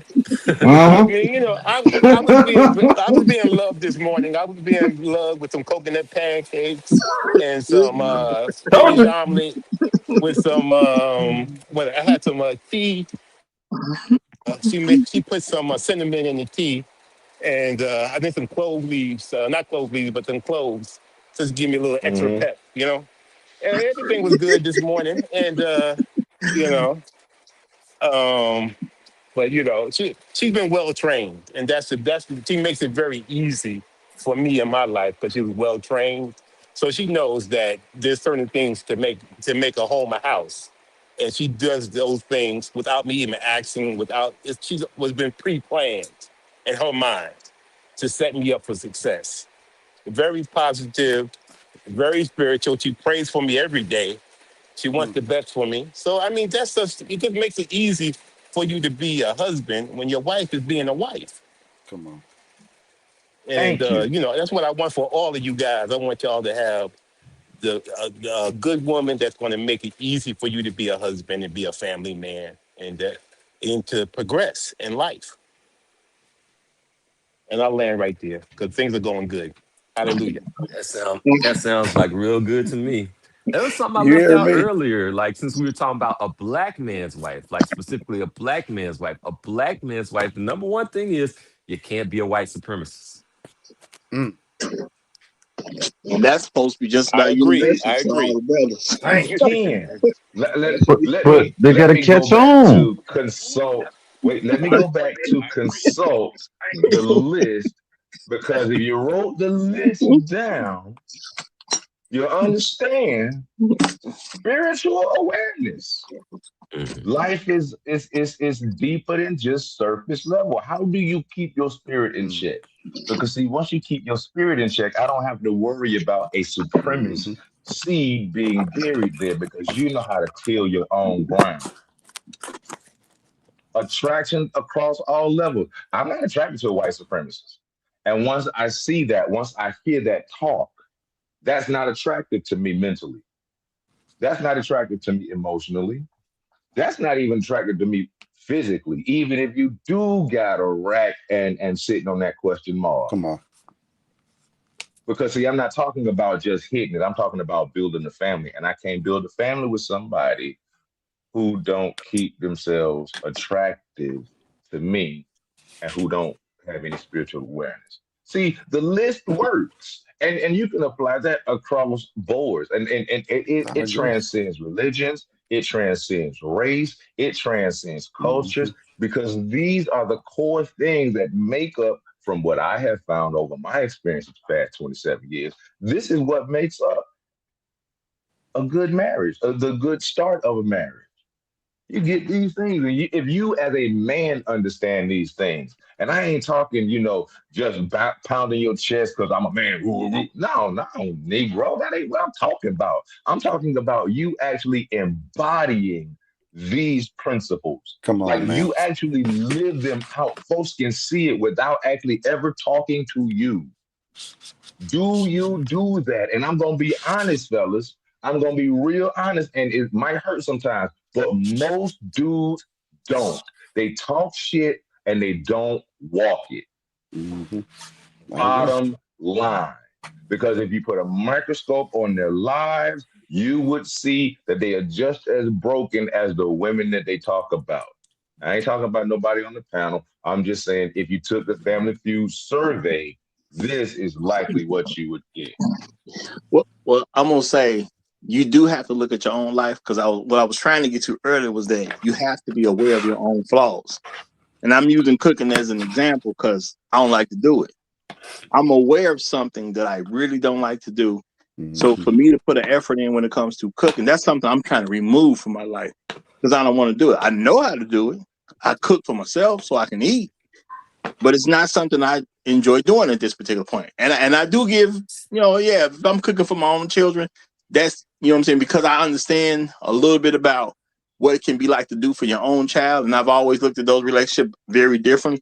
I can understand there may be some enjoyment that comes out of doing it for your own. I just don't have that because right now I don't have kids. So for me, cooking is just a chore. It's a thing I got to do so I can eat. You know what I'm saying? So it's not a Mm-hmm. fun thing for me. It's just a chore for me.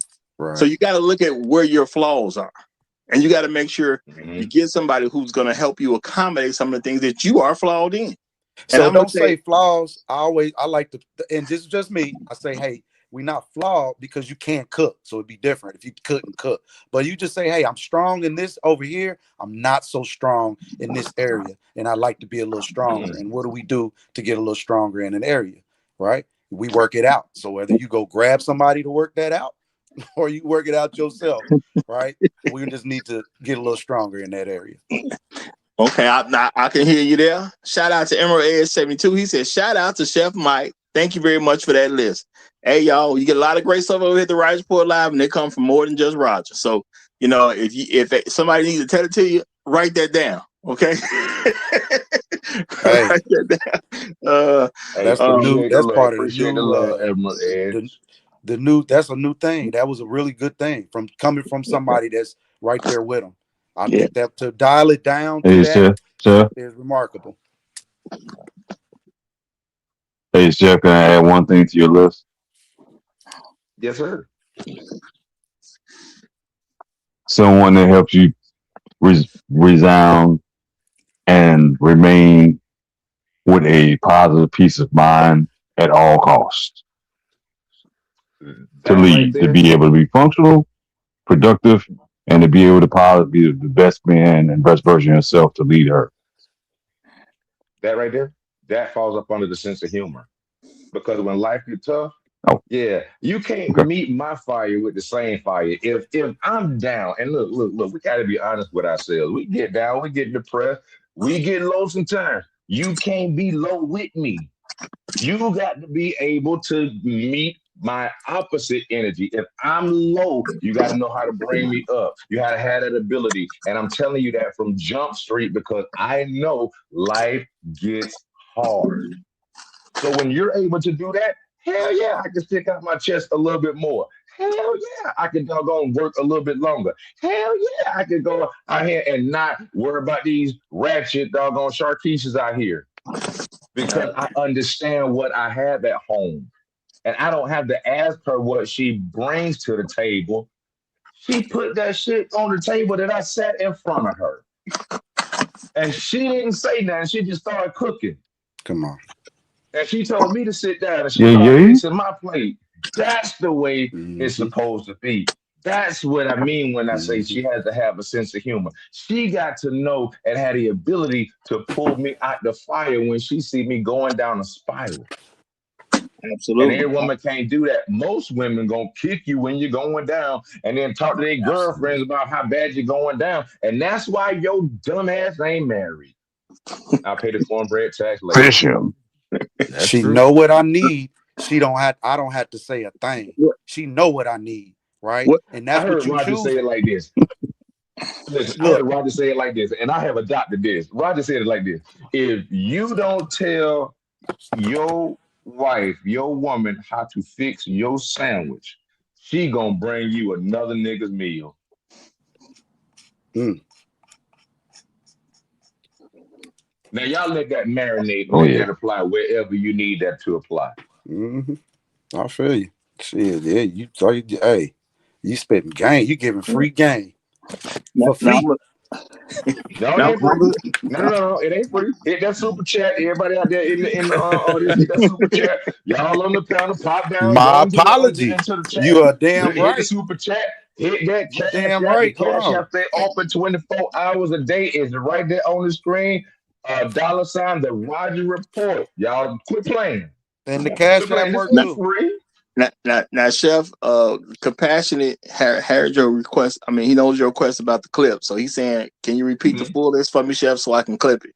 Okay, so I most certainly can. All right, y'all, we're gonna give Chef a moment so he can repeat the full list because we're gonna make this a clip. Okay. All right. Let me Who's that? Go ahead. Who's that? I just want to mute. Oh, you know what? That's a good idea. So when Chef gets started, let's all mute up for the clip purposes. And Chef, you just say when you're ready. If you're ready now, we good. All right. I'm ready. Yeah, I'm ready. All right. Well, go ahead, brother. Go ahead. This is the list that has worked for me and it's tried and tested. I have been married to my wife for 27, going on 28 years. And this is a 6-point list that you can apply across the board. The first thing, She had to have spiritual awareness. And I'm not talking about church. See, this is without religion. See, I need a woman who understands that there's more to life than just surface level living. Someone who reflects, who checks herself, who grows internally. What does it look like? Feeding your spirit. What does that look like day to day? Does it look like journaling, solitude, self-awareness? What does it look like? See, there's a difference between being busy and being grounded. And the lack of inner work shows up later in this relationship as chaos. You have to understand, most people say that they're spiritual, but they actually don't practice anything. Number two, I have to have attraction. I have to be attracted to her across all levels. Not just talking about looks, I'm talking about sustained attraction. You see, initial attraction is easy. Maintaining it, that takes effort. I'm talking physical attraction versus emotional attraction and intellectual attraction, because all three matter: physical, emotional, intellectual or mental, and spiritual attraction. That matters because love alone does not keep attraction alive. Y'all better always understand that. Love alone does not keep attraction alive. Number three, she has to have a sense of humor. Life is going to give you hell sometime. She has to know how to laugh through it with you. She has to know how to know that everything ain't got to be all serious. Because I ain't looking for a business partner. I'm looking for somebody to enjoy living with.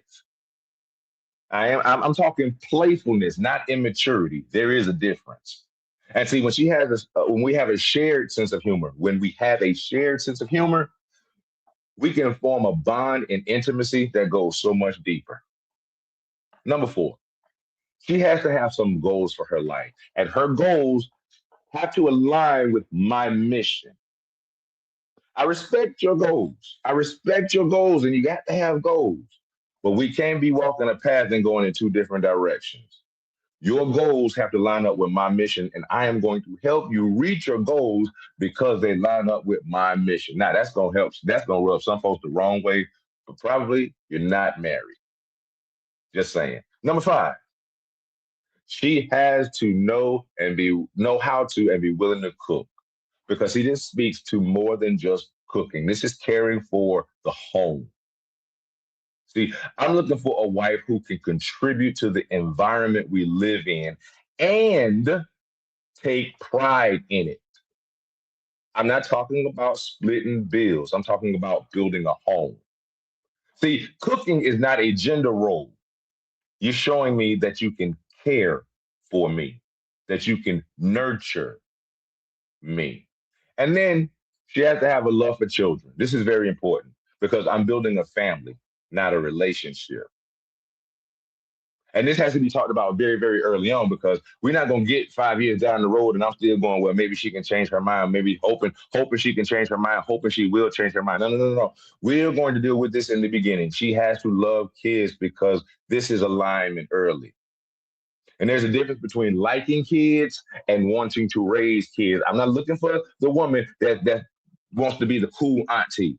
Now, you got to actually want to raise kids. And I'm not talking about maintaining children. I'm talking about raising them with values, with discipline, with structure. Because, see, children amplify whatever is already in the relationship. See, that's why we can't compromise on children. Because, see, they ain't got to know our relationship, but they're going to see those kids and they're going to know everything that goes on in our home by just looking at our children. That's the 6 on the list. I'm going to land right there, gentlemen. Thank you very, very much for your time. All right. Appreciate you, brother. Appreciate you. Now, I'm going to say this, y'all, which is, I don't know if people ever really had this as a concept, something I've always done. I believe this is why I've been able to successfully miss some problems that other men have run into. And I'm not saying this to joke on anybody. My own dad had a divorce, y'all. So I don't look at none of that stuff lightly. I think the reason I have not been in that situation is because I've done something that a lot of men are not trained to do. But I'll get to that in a second because I got a super chat. So let me say shout out to Floyd Thompson. Appreciate you, brother. Appreciate you. He says hashtag, and thank you for the Trail Bentley 57 cent tax as well, my brother. Appreciate you. He says hashtag Chef Mike's List, blessings tax, hashtag long live the habitual line sappers, hashtag free to be freed, hashtag Avengers Unite, hashtag the ultimate sandwich maker, hashtag my fuel not finisher, my fuel not finisher, hashtag raise them kids. Hey, salute to all that. Real talk. Salute to Floyd Townsend. Yeah. All right. Now I'm gonna say this, y'all. I have always said that women should be evaluated. I've said this before, and I do apologize for some of y'all who didn't get to hear all the content I've done because I've lost multiple channels, and I get it. They don't want y'all to hear this type of stuff because it'll help. I've always talked about when I meet a woman, I'm really looking at her first 30 days to see if I should even give her any day at all. And that first 3 months to see if I should give her the next 6 months. The next 3 months. What I've been doing, even though I didn't even pay attention to it like this myself, is I've been giving her work evaluations. See, however you show up in them first 30 days, that don't even really mean anything to me because I know this is your representative. Women do this thing about putting their best foot forward and having a representative that may not even be themselves. So I'm not saying she can't be good in those first 30 days, but to me, they really don't count. And guess what? If you won't put your best foot forward in those first 30 days, I know for sure this is the best I'm getting out you. This first 30 days, this is the best I'm about to get out you. You know what I'm saying? And 9 times out of 10, for me to get something better out you, we would literally have to be married for years for me to get something better out you than these first 30 days. Because she will perform in them first 30 days. So if that performance is blah, you might not want to go forward with that. Now, in the next 2 months, she'll start to show me who she really is as a person. If she hadn't started showing it to me in that first 30 days, I may see glimpses of her and how she is with other people. Maybe I meet a family member, maybe a few family members. Maybe I see her around her friends. Maybe I've been able to observe her treat people, how she treats people in public that she has no allegiance to per se. See, I'm picking up on all this type of stuff. And I literally make an examination to say, in 3 months, should I really give this woman another 3 months? And a lot of times the answer is no. Now, this is something black men have not really been taught to do. But this is just like you getting a job, and nowadays you get a job, they tell you on probation for your first 90 days. So I've basically been giving women a 90-day probationary period that I didn't even recognize it was a 90-day probationary period myself. It was just something I was doing so I can make sure I get a decent result. One more thing you probably did was check the past employment, like check the history. The past does matter. Well, I will say this: I've asked women when I first meet them, I ask them certain things that went on in their past. I'm not gonna say I'm a deep dive in their past. I'm not gonna call their ex-boyfriend and all that type of stuff at the end of the day, because for me, your past is supposed to be something you can learn from, so you can be better for me. And if you didn't get that memo, that's your fault. Okay. And see, if I ain't your first, and it's not gonna be like it, I'm gonna be your first. If I ain't the first guy you've been with, you should have already learned how to improve yourself. So I don't feel bad about getting rid of some woman. And I think in the black community, amongst us as men, we've been taught you don't get rid of them. You always stick with them, and they don't have to be good for you. You're supposed to make them good. No. If you don't choose to be good for me, I think I need to choose somebody else. I haven't bought into this. I have to keep this particular person. I've never bought into that. Now, I told y'all plenty of times, I done bought into I got to get this good black woman so I can make this good black friend. I bought into that stuff when I was younger. But I've never bought into I have to keep this individual one if she's not my wife. If she is not good enough to be my wife, the commitment ain't there for real. I'll be faithful to you if I say that. If I'm in a relationship, it'll just be you. But if you don't convince me that you're supposed to be my wife, that full commitment, it ain't there, which means I can leave you at any moment. And that's just what it is. Now, and I understand Okay, so women like then, security, but I will leave you at the drop of a dime if I have not committed to you fully. okay, well, see, the only problem with that, Roger, and this is the only And again, this is from my perspective, my opinion. You're wasting your time. You don't get them 30 days, them 60 days, them 3 months. You don't get that back. If it's not established up front, I'm looking for a wife. I'm looking for a wife. I ain't looking. I can go out here. I ain't got to go through all of this rigmarole to get to know you, to get no cut up. I can literally go out here, spit some game to one of these stupid chicks out here and get that. I ain't got to do that with you. I ain't got to spend 30 days. I ain't got to spend 6 months. I'm looking for a wife because my time is my most valuable reset.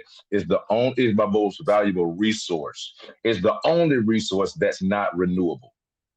And even to this day, I've been married 27 years. To this day, I tell anybody, don't waste my time. I have lost money and gained money back. I can lose my family, and if and tragically, and if necessary, I can go out and make a whole nother family. But I can't get my time back. So don't waste my time. I'm telling you straight up from the beginning, I'm looking for a wife. I can go out here and sleep with anybody. I'm looking for a wife. Well, you know what? Let me clarify this. I am not saying you have to give her that full amount of time. What I'm saying is, if she can make it to 30 days, still examine what she did the last 30 days. If she makes it to 3 months, still examine that last 3 months. I'm saying make a separate evaluation, even if she's made it that long. And I think that's something black men have not been trained to do, which is why most black men never leave a woman. Because we're just not trained to see, did she perform? Being your woman should be a job. It should be a good job. It should be you know what I'm saying? It should be a fulfilling job, but it's still a job nonetheless. It is. It is a job. And being a husband is a job as well. Because there are some things that you, hold on. But I'm saying that's where I think our problem is. As a community, we're so focused on what a man needs to do, and we never focus on what a woman needs to do, which is why when you hear people talk about relationships, they always talking about what some man need to do for some woman. You hardly ever hear anybody saying what a woman needs to do for a man. Yep. Well, I'm like, it's different. Just one little thing you said. When you pull a woman to a degree, now it ain't a marriage in a sense, but it is, because you giving your life. You're risking your life to bust a nut. I mean, essentially, that's really what it come down to. And you haven't made, like, because if she's in harm's way, well, whether y'all freaking and unless you ain't minding her going out and indulging in somebody else's fluids, I mean, if you cool with that, then that's okay. But most of the time, if you con somebody, we as men, even when we was kids, if she was your girlfriend, that meant you mine.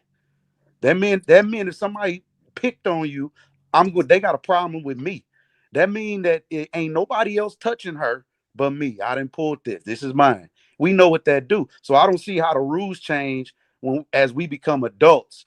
But now, and for that same sentiment to be valid, we have to have a piece of paper and go to the Pope, and the Pope got to tell us that, okay, this is you can now use my last name, and we can now share certain things in this American culture. Like, it's kind of a little crazy to me, but I don't know.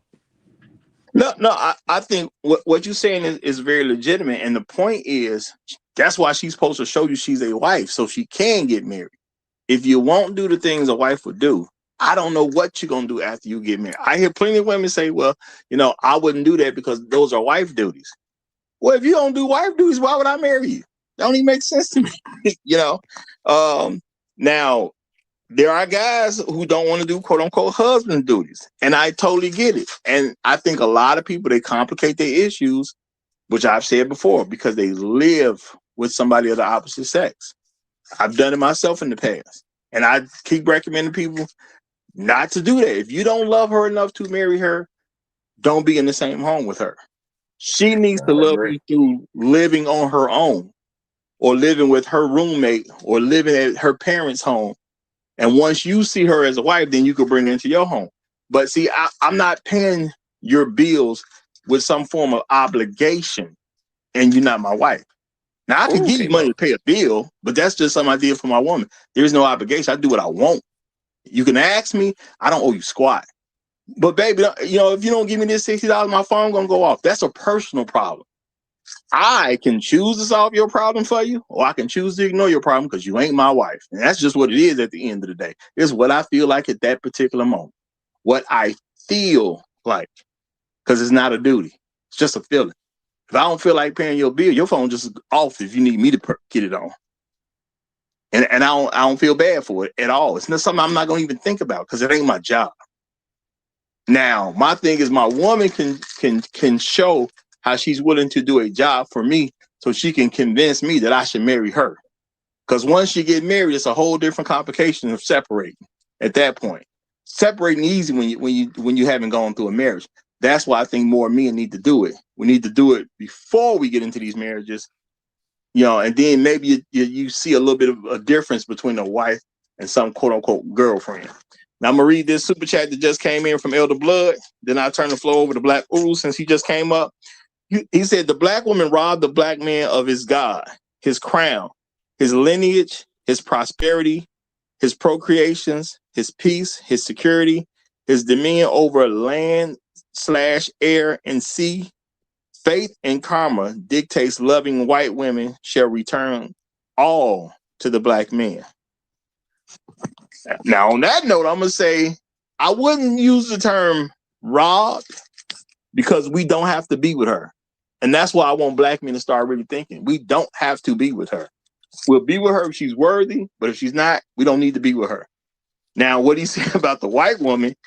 Well, I think by default, there is going to be some truth to that because if black men collectively have to be with a white woman so we can get the love, respect, and a job performance that we need to have better families, then my thing is that's something a black woman calls.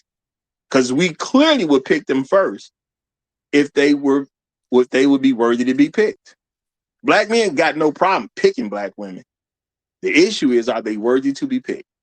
And I'm going to say the vast majority of the answer is no. Hence your marriage rate. And I'm going to turn it over to Black Guru since he's here. Black Guru, you had it, my brother.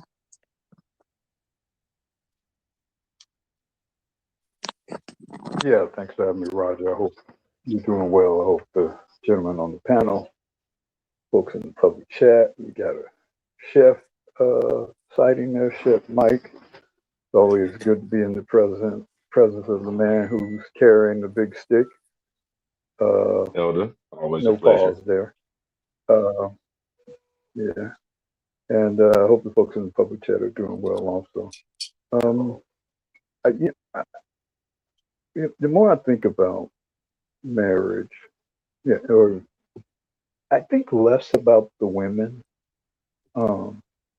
today than I would have thought about them in terms of just sort of blaming them and all that stuff. I blame them less today than I would have 5 or so years ago. I mean, look, the truth of the matter is, and this is something that we really have to embrace as men in general, particularly black men.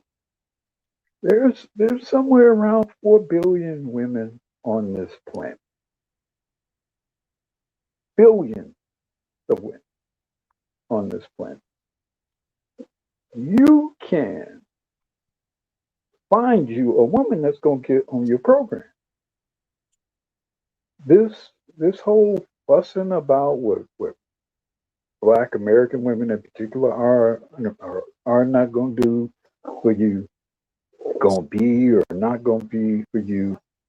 My boy Usual isn't here today. I think he would be good support for the position I'm asserting, but I just think that I mean we have to, and this is just hindsight on my part. Going forward, you have to blame yourselves now for what you're not getting in women, because there are too many on this planet for you to not get one that's going to be on your program. Now, it may require you to do things that you had not considered doing, being some things that you had not considered being, going to places and dealing with people that you had not originally thought about dealing with or being with. But it's and the thing is, black men, we're such in terms of our presence on the planet are so highly ranked on the planet overall. There really is no excuse for us to not have with and from a woman what we want and need. There really isn't. We're really kind of picking over, picking through shit to find a diamond, and there's like a whole pile of diamonds someplace else, you know, that are clean. So, I mean, look, knowing what qualities you need, we can talk about. Our chef did a great job of describing, and I'm sure, because both he and I have been married a while, uh, there are certain things that just work. Like, chef mentioned humor. I I'm not sure. I'm not sure if humor is not the most important quality in my marriage. My wife and I laugh all the time.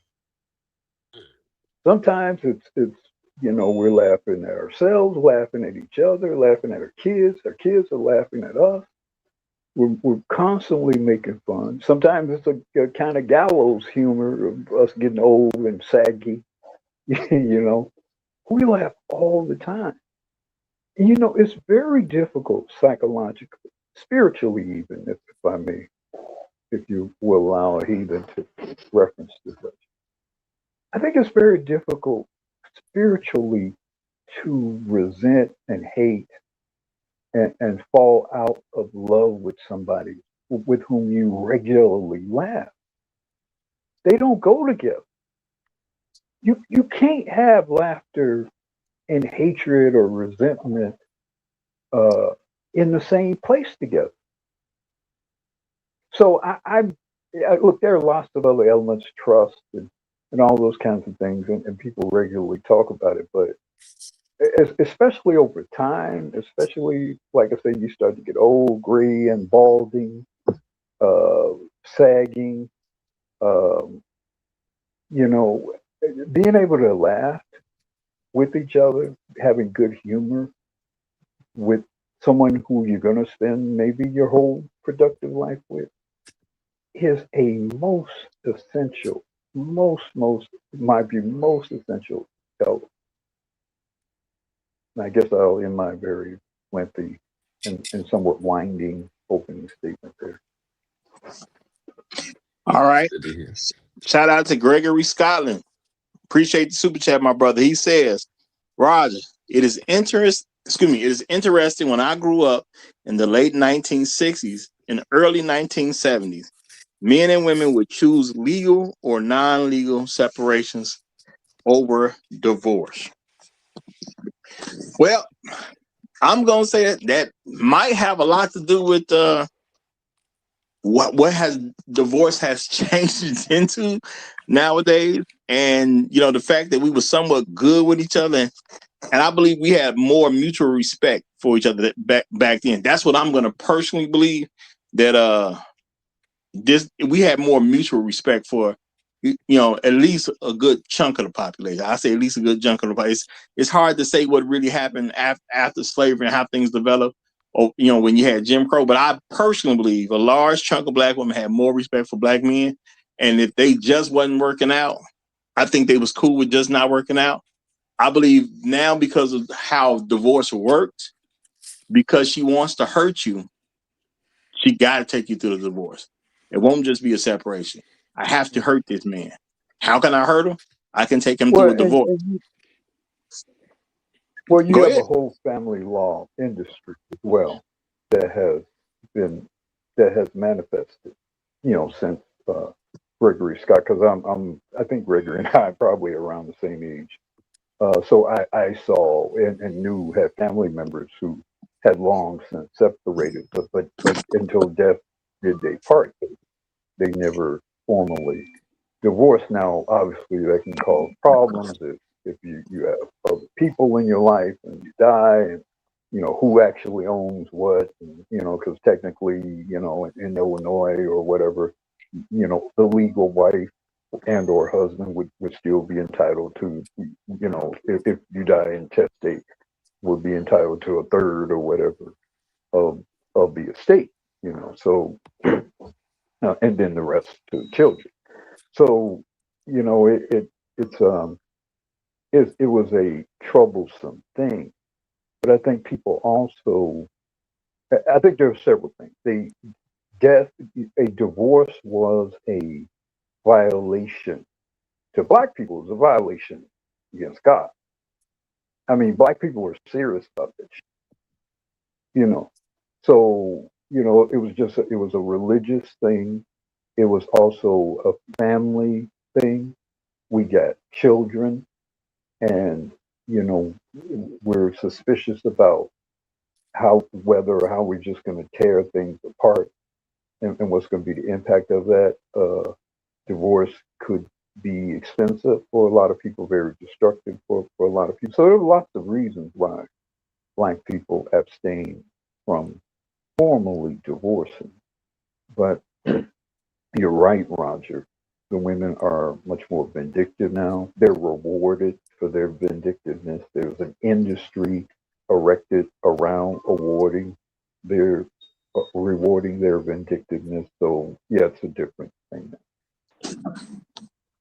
Yeah, and I do want to say real quick today, because I don't remember if I said it yesterday, but shout out to Creator, because we were talking yesterday about the movies and all that, and he did send me a Cash App. I just don't think I actually said. Well, I think I got too involved in the argument and didn't say it, because when someone was said about doing Cash App, he actually sent a $5 Cash App in and said it for Knives Out too, just so y'all know what he said.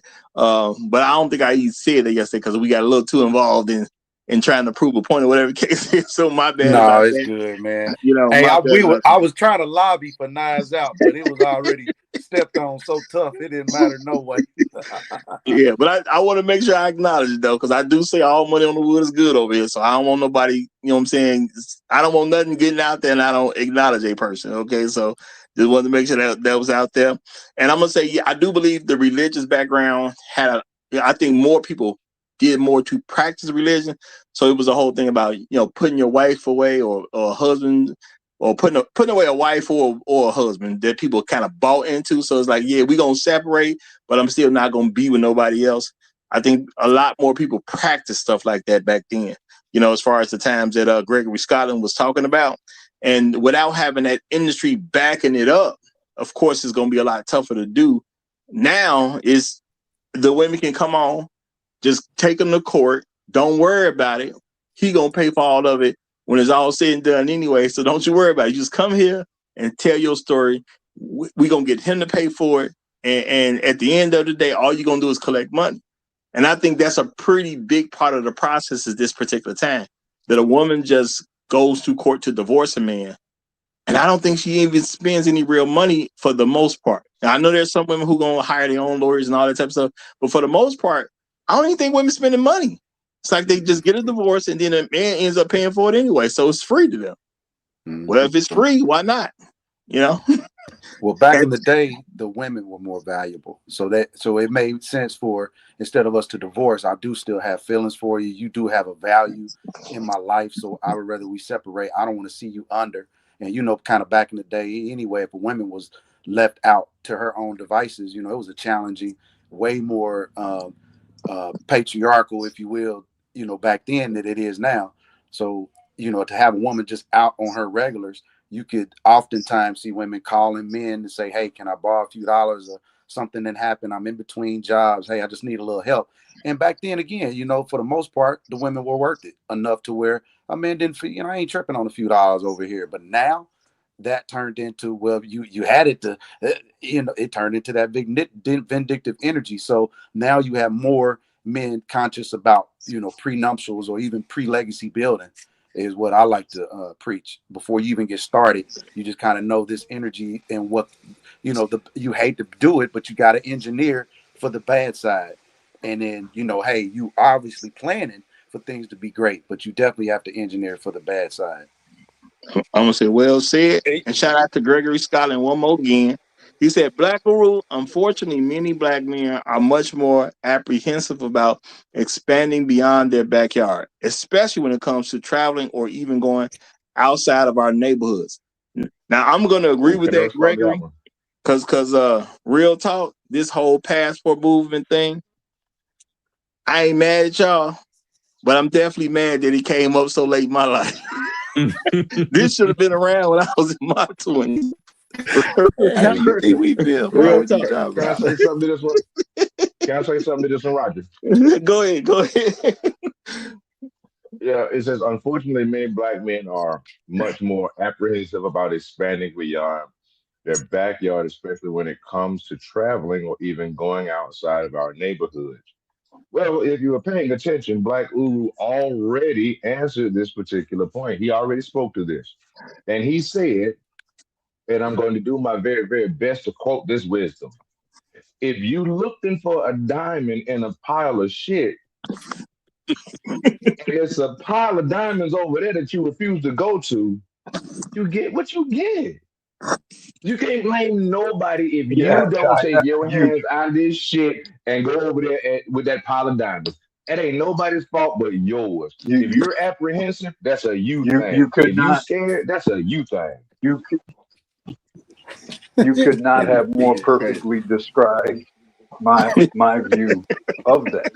I mean, if you want to fail, or you want to be alone or whatever, look, it's your life to live however you choose. Mm-hmm. But I'm out of this thing of feeling badly for black men who choose to continue to deal in that shitty pile Mm. that probably has no diamond. You know, I'm Say I'm that, out Black of Uru. Yes, brothers. empathy. Yes, we can. Si se puede. Si se Oh, you puede. like shit. Yes, we can. Yes, we can. And I do want to No, and say that I that mean, is. Oh, go ahead, Blacko. Go ahead. well, I just say it's kind of sort of wasteful, you know, asserting a lot of rules and criteria for people whom you know the vast majority of whom are not going to oblige you. Mm. You know that. And so while these are good criteria to have, is not a good environment in which to apply that criteria because you're essentially setting yourself up for repeated probability of failure and discouragement. I mean, Yep, Now, Roger, with all indeed. due respect, if you're having to constantly get rid of women, you're partly at fault because you're picking amongst a shitty population of women, Oh, you like and you shit. got to know that's what you're doing. no, no, I've accepted that. I'm the one content creator has said it's my fault for No, buying into this thing I'm about. not. I'm not. Hold on. Don't misunderstand me. I'm not talking about you personally. So I don't want to. I don't Right, want yeah.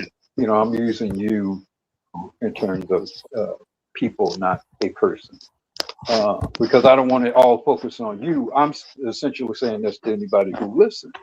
If you're even if you're smart as you are to get rid of the women, how many women should you have to get rid of in the life Right. for you to really start to figure out where the hell am I? No, no, I'm saying because I'm not even trying to defend myself, and I finally use me as an example because I'm the host. It's always safer to use me as an example, than other people just from a general context. And I'm just saying I have admitted, just pull out. Yeah, it was a bad decision to be focused on this one particular group of women. But at some point in time, that has to be normal for all of us. I do personally believe that most of us will get there in the future. I think the passport thing, the passport bro thing is new per se. You know what I'm saying? Because things are considered new, like 5 to 10 years of getting off the ground. I hope it continues to expand.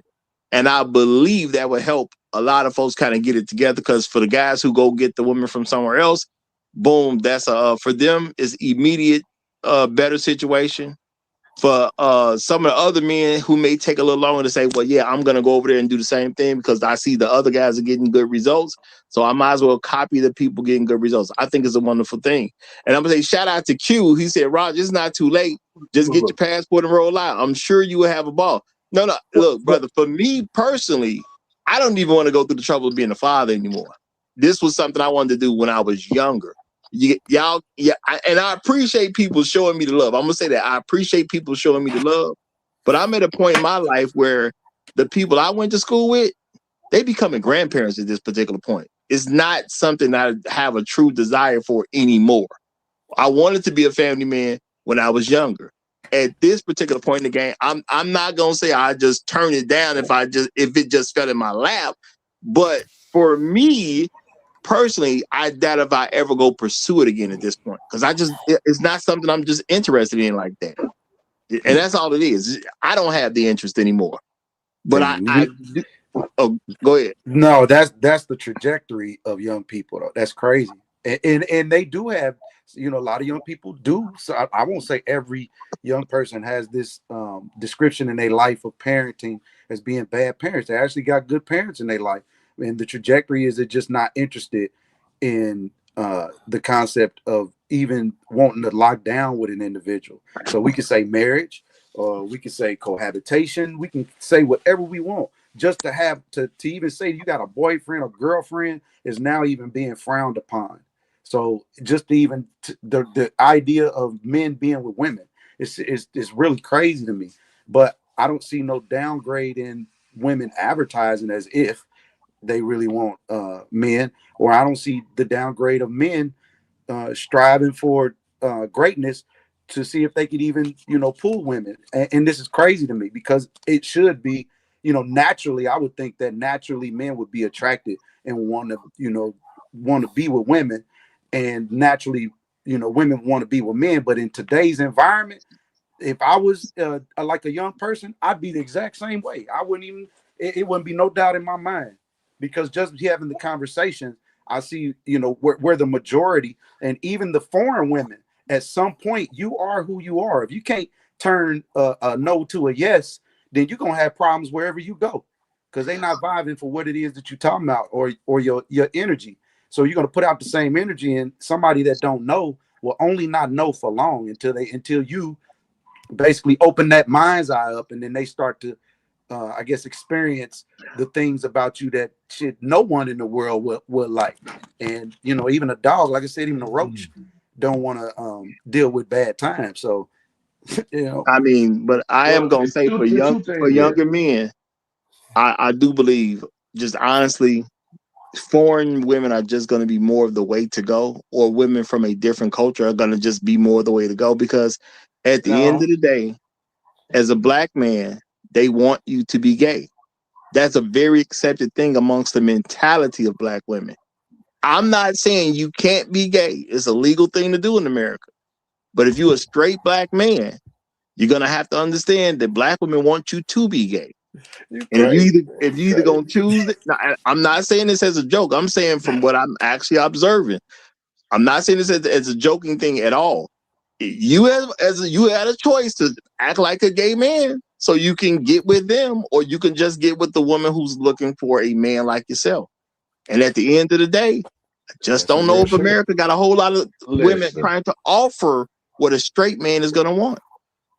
Listen, I'm gonna say it one more time. Y'all are not listening to the wisdom that Black Uru is put out.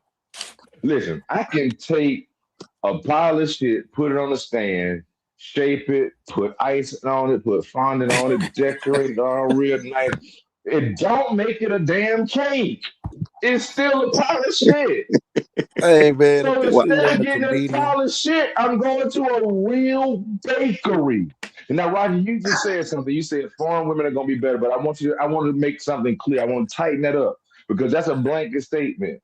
Listen, if a young man does not know who he is, and he does not know how to find what it is he's looking for, if he don't do no inner work, the same shit that he get over here is the same shit that he gonna look for over there. Come on, man.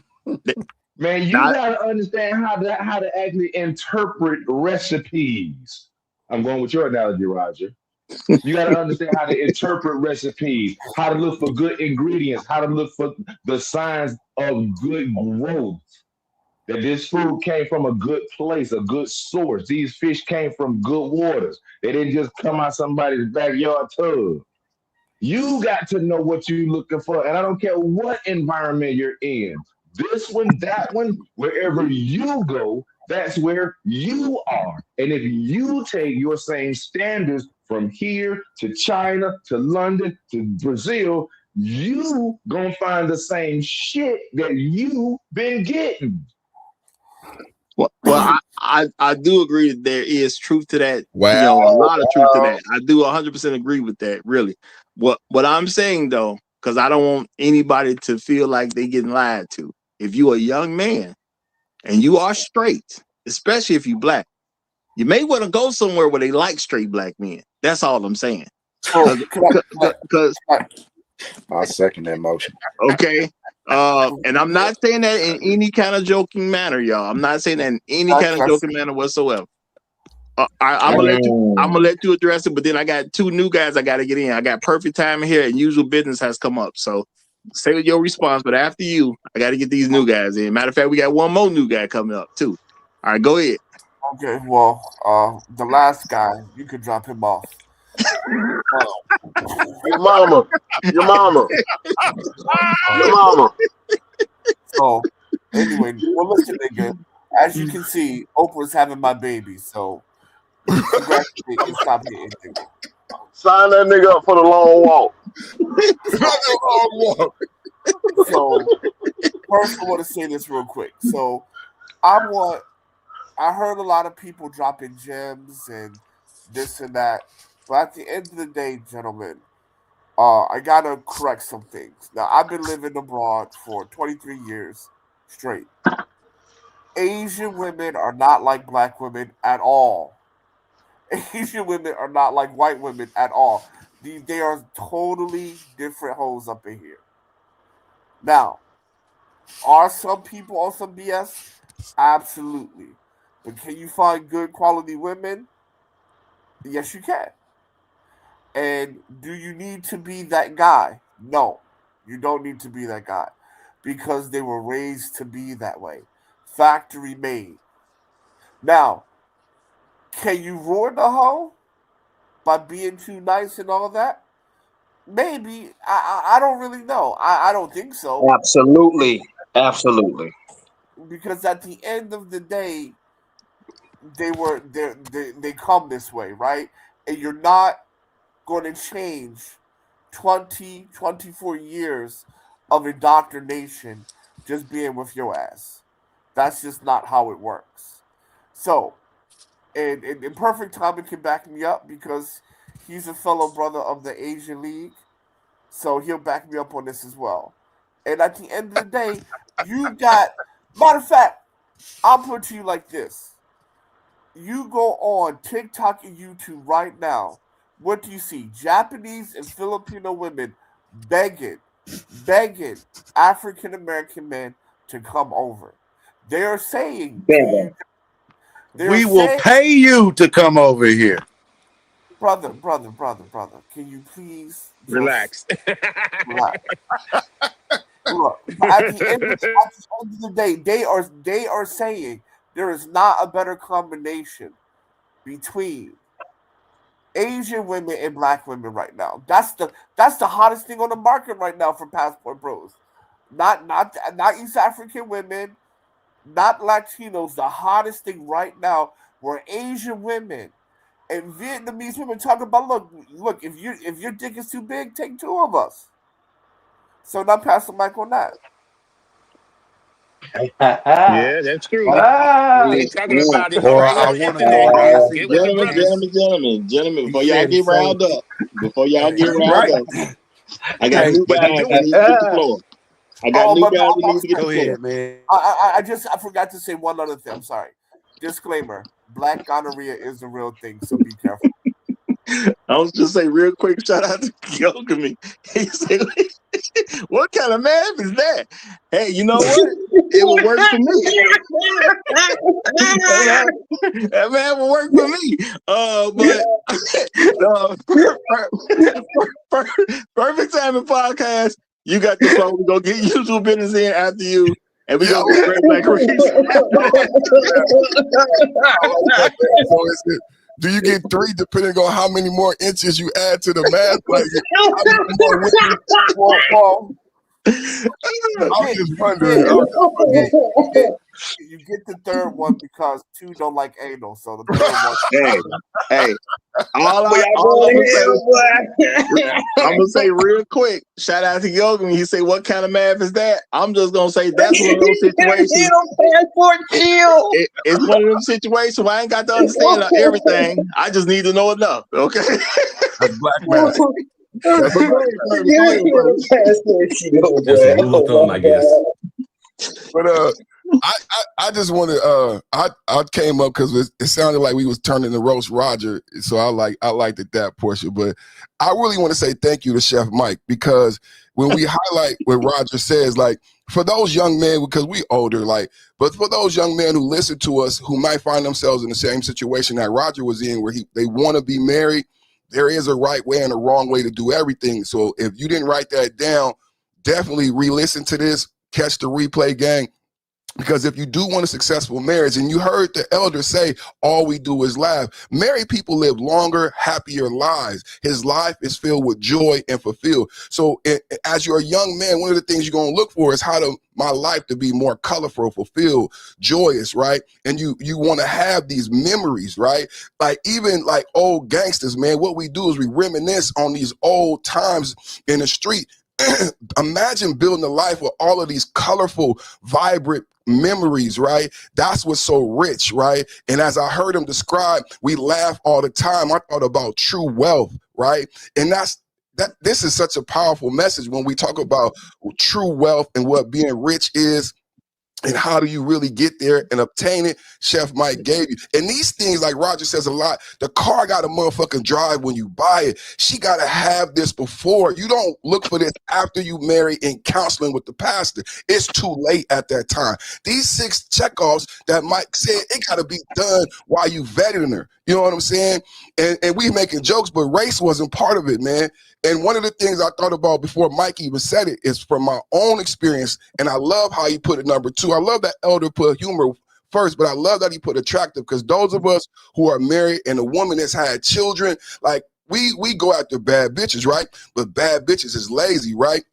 And they've never had to maintain a badness, right? So it's important what Mike said, and then to extrapolate the right things, you may need to go deeper with your local elder or OG. But yeah, we like bad bitches, but bad bitches don't know how to maintain that because they was born bad. You see the bad bitch, you grab the bad bitch, the bitch have a baby, and she's struggling on how to maintain that badness because she never had to maintain it. So when Mike said number 2, attractive, like, maintaining that attractiveness is important, and that's on you when you pick her. And you might be like, I picked a bad one, but did she understand what it means to be like? The other day somebody said in Colombia it's competitive. They're taught to maintain their attractiveness. So when you listening to those 6 things, it's not just, okay, perfect, I got the 6. Now you're going to have to go get an elder to go deeper on each 6 so you know, like, oh, she's attracted when I met her. No, it's deeper than just that, right? And it's making sure these things are checked off before you get your nose wide open so that you know you'll be able to continue to move forward, because your goal is not the coochie or the round and bulbousness of her posterior. Your goal is that laughter that the elder talked about. Your goal is that true wealth and that truly fulfilled, colorful life. So I just want to add that, but then we can get back to roasting Roger lonely ass. That's now I'm gonna say though, I appreciate what's being said, and y'all, yeah, of course, I'm always a good example to use. But I am gonna say this for y'all who, because I know some of y'all care about me and what's gonna happen to me. I'm just keeping it real, y'all. I'm just an older guy now. I ain't gonna do it twice. I'm probably at the age and my dad had to buy his 2nd house or something, or maybe close to. I don't know when he got it or whatever, but you know, I don't want to share no more. You know what I'm saying? I'm getting stuff to keep. So, you know, but Roger, like, real talk though, man. You You need children because there's going to be a time when you get older. You need people to check in on you, check up on you, and nobody's going to do that like your children. I mean, that is true. That is true. But I mean, you need to be doing surrogacy or something. I know you don't like listening to me because I be giving you a lot of advice that you never ever listen to. But hey, man, this one advice, man, you absolutely need to get children by hook or by crook. Something you need to have a couple kids, man, because at the end of the day, they will become an age 80, 90 when somebody gonna check on you. I see y'all ain't gonna never tell him. Y'all ain't gonna never tell him, so I'm gonna tell him. Man, don't none of us like listening to your ass, man. All right. Hold up. Before we go ahead, Uru. Oh, that was Uru. All right. Well, Uru, go ahead. I was just saying, you don't. The older you get, the more you realize the importance of children and family. When you're young and you're moving around and you got so many things going on and you think you're making this money and you're traveling, I went into the business world with a corporate expense account. Flight for it, early 80s, flying around all over the country, eating in the finest restaurants and shit like that on the corporate dime.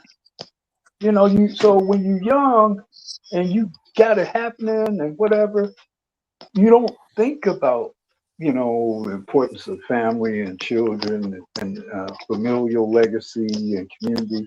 But the older you get, the more you realize how frivolous a lot of those things were. And your children looking up at you, or your children getting grown and get married and you're giving your daughter away at a wedding, you realize that those are the real things of life, man. Because this is like what I'm going to leave when I'm gone.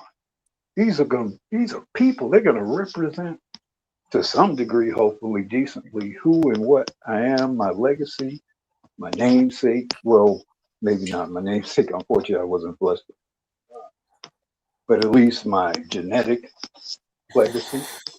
So it's hard to explain to young men, and particularly young men who don't have children, but you definitely, as the years go by, you definitely feel the difference.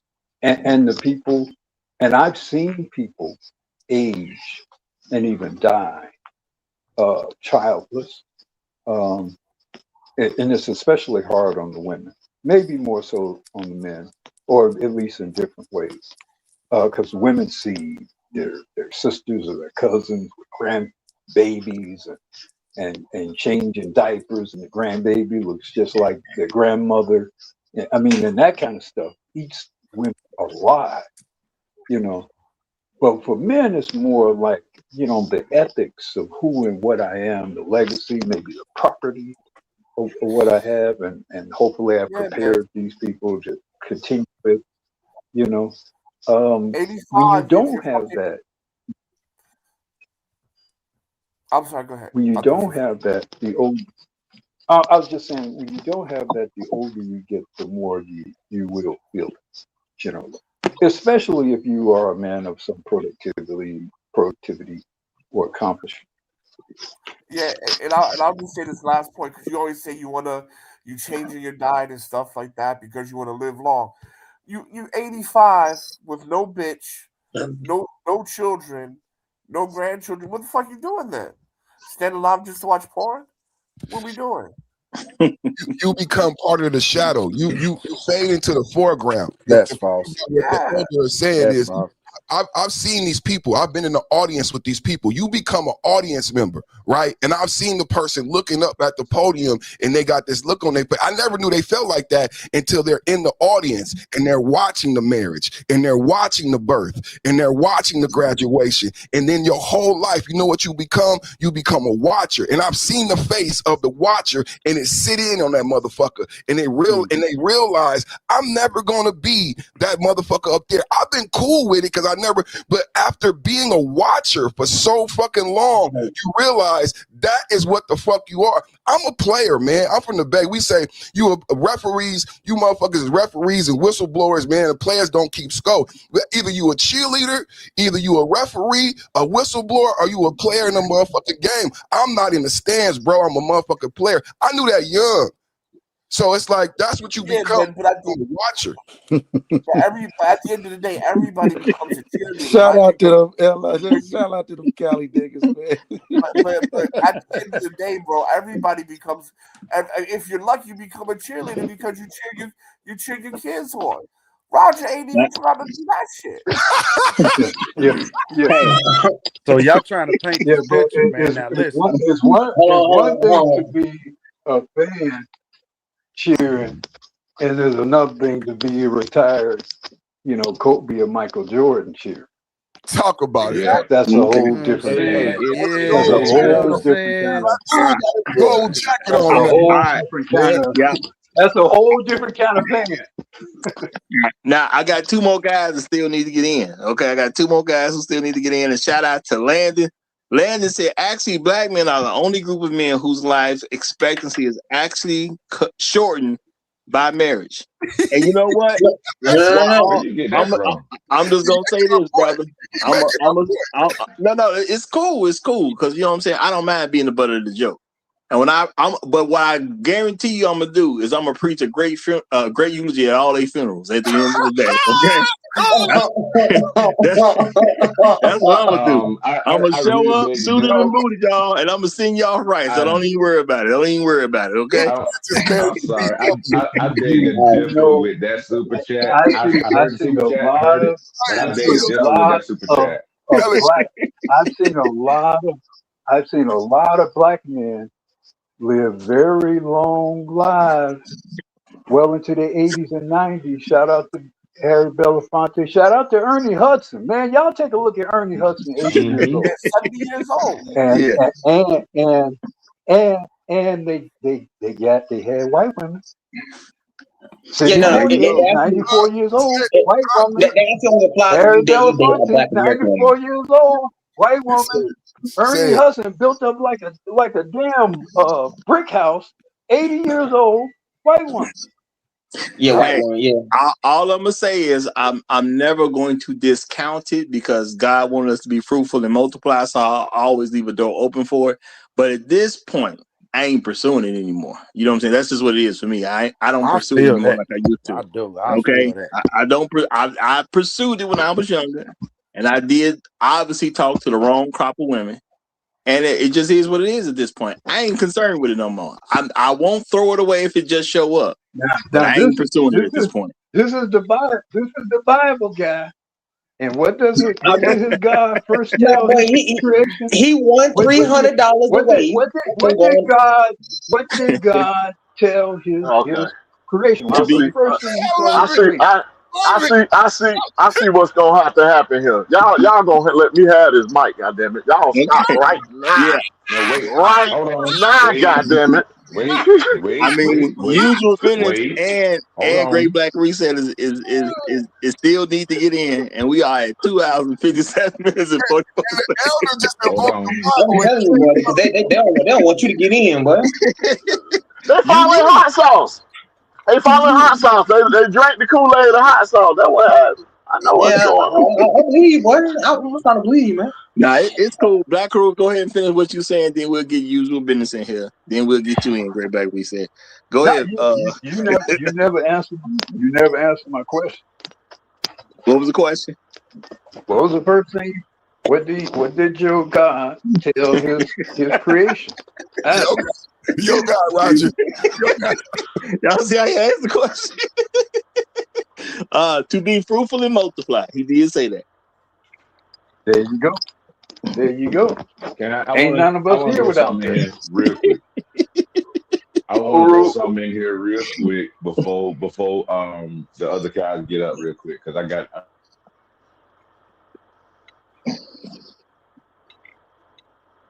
really want to throw this in real quick, giving out advice. If your advice is so good, how come you hadn't taken it?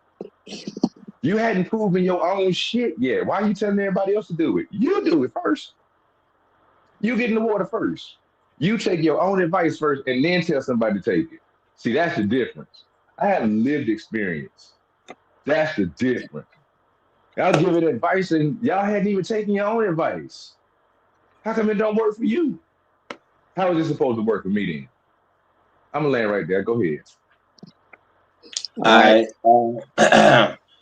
I must have came on a glorious day. Must be some happy times, man, because the energy must be something must be up in the wind, man, because we going to where the wives are at, bro. So I'm actually happy, right? I mean, it don't matter if you going to the Philippines, don't matter if you out here going to Thailand, bro. I mean, it's actually a huge, huge collection of guys out there going to Thailand, bro. They got a nice little city. But we going to where the wives is, man. You know, I mean, it ain't nothing. What is the average black woman wants you to go to take her out to a date? The average date that you want to go at is $300. The average plane ticket to Suriname is $300. Surprise, surprise, man. I mean, at this point, we ain't got no more excuses. I mean, at this point, we really ain't got no more excuses. She literally bought it to market price rates at this point, bro. So to take her out, it's literally the same price to take you out. So I mean, we gonna see what black men gonna do. But I got faith in y'all necessarily. You know what I mean? I'm gonna be out there leading the way. I'm gonna be on the first passport, plane up out of here. Salute to the guys, and I'll see y'all out there in Suriname, my friend. Hey, shout out to you, brother. Shout out to you. He said I'm gonna be on the first one, not the second one, the first one. Okay.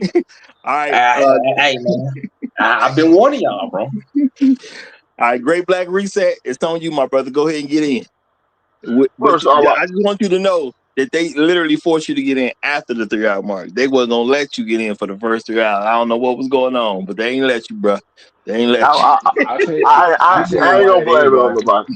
You be all right. I'll tell you why that is, Roger. Because look at after this. 3 hours, I can tell you at any particular point it's time to shut it down. So if he pisses me off, guess what?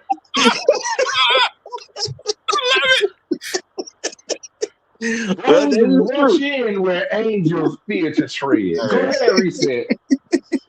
It's a lot of haters living on these islands out here. It's a lot of haters. But no, he in safety, so he throwing shots from safety, bro. You know what I'm saying? I ain't saying no names. I'm just saying it's a lot of haters living on islands, bro. I don't know what's going on. Nigga ain't doing his free a little too much, bro. He doing his free a little too much. It's environmental. Okay. Yeah. You see, he too close to the U.S. He's still acting up. That's what's happening. But first, I like to say, I'll take that 2-for-1 special hot sauce we're talking about. That sounds good. Definitely sounds good. But we have to stop blaming men for the dysfunction of what's going on over here. Most of these guys are worthy of being husbands. I understand some of these guys will have difficulty dating over here, but it's a difficult environment to say the least, man. It's 95% whores out here. And that's to include some of the women that's already married, man. So the same guy that's having trouble over here is going to have success in other places because we uplift degeneracy over here and we demonize intelligence. So the guys that are struggling, some of these guys that are struggling because they don't fit over here are gonna fit just fine in Southeast Asia. Gonna fit just fine in Latin America. They're gonna do just fine. That the misnomer that hey, it's you and you gonna be who you are where you go. Guess what? Who you are is gonna be appreciated somewhere else by a better woman. So, brothers, if you having trouble dating, brother, it ain't you. It's the fact that you ain't got a plane ticket yet. And I'm gonna land my plane there. Bars, goddamn it, bars. Yeah, and I'm gonna say, I mean, real talk. You know, jokes to the side. You know, I'm gonna say the average black man has done his part. Now, I get that a lot of stuff that's presented in media, and I get a lot of stuff that's presented by black women themselves. They're always talking about these guys that everybody knew wasn't going to do much when she got with them. When you got a guy who don't want to get a job, but he doesn't want to own a business, and he doesn't want to go to the military, and he doesn't want to go to a college or a trade school, we pretty much know where that guy's going to end up. So it's not like it's a mystery of what's going on. We know where that type of person is going to end up for the most part. Now, yeah, technically he could change, but what's the chance of him changing anytime soon? Not very likely he's going to change while he's dealing with the woman he's dealing with. But a lot of black women do seek those men out because they're not the majority of us.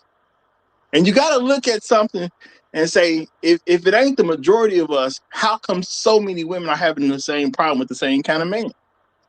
And I'm going to say for the guys, because like I said, what the show is about is what's the job of a black man's wife. I think our problem is we just don't make sure they're actually doing their job. Meaning you have to literally give them assignments, and you have to, from time to time, make sure they're carrying those assignments out. I think because I have been a man that has done so is literally the reason I haven't gotten married. That's what I truly, truly believe. Because I gave women jobs, they didn't do the jobs well that I gave them to do, I pulled out the relationship. Now, I think a lot of black men, we fall into this I'm going to say, stupid way of thinking of somebody telling you just didn't handle her right or she would have did it. And a lot of men buy into that nonsense. The problem is you didn't handle her right. See, I'm looking at her as an actual person. You're telling me that somehow my manhood didn't motivate her to do something I told her to do the proper way. And once you believe that, you're done. And that's why I think a lot of black men end up in divorce court, unfortunately, which I don't wish on anybody. Go ahead. Who y'all been talking about this week? A brother just won an Oscar and he ain't married. Shout out to Michael B, man. Shout out to Michael B. It kind of fit the topic and everything. It kind of rolls right into Friday. If you think about what a black man's wife, and this man won the Oscar, $100 million, and yet he's not married. It can't be the brother's fault. From the whole gamut, why he ain't married? If it's our fault, why Michael B. Jordan ain't married? This also reminds me. I don't know if y'all seen the meme that been going around of the white lady who's been telling us. She was like, "Oh my gosh, you can't turn a whore into a housewife," and then everybody's doing the reaction of the video. She was like, "Yeah, you can't turn a whore into a housewife," and everybody's sitting there just like, "Damn, bro, she ready to get back out in them streets right now." You can see it in her face. I don't know if y'all seen the meme, bro. It's been real big lately though. So this is like a proper time, bro. You can't turn hoes into housewives, man. So you gotta go where the housewives is at, bro. You don't go hunting for gazelle where you trying to hunt what is the anacondas at. I'm sorry, bro. If you want to hunt gazelle, you go where you can hunt gazelles at, man. And where Mike be at? Mike be on the boat with some Spanish mommies. That's where Mike exactly, bro. He know where he hunting at, bro. No, I don't think I even mentioned it because I was supposed to shout out Michael B. Jordan. I put a couple of clips in there about how Mike showed his Oscar winning night.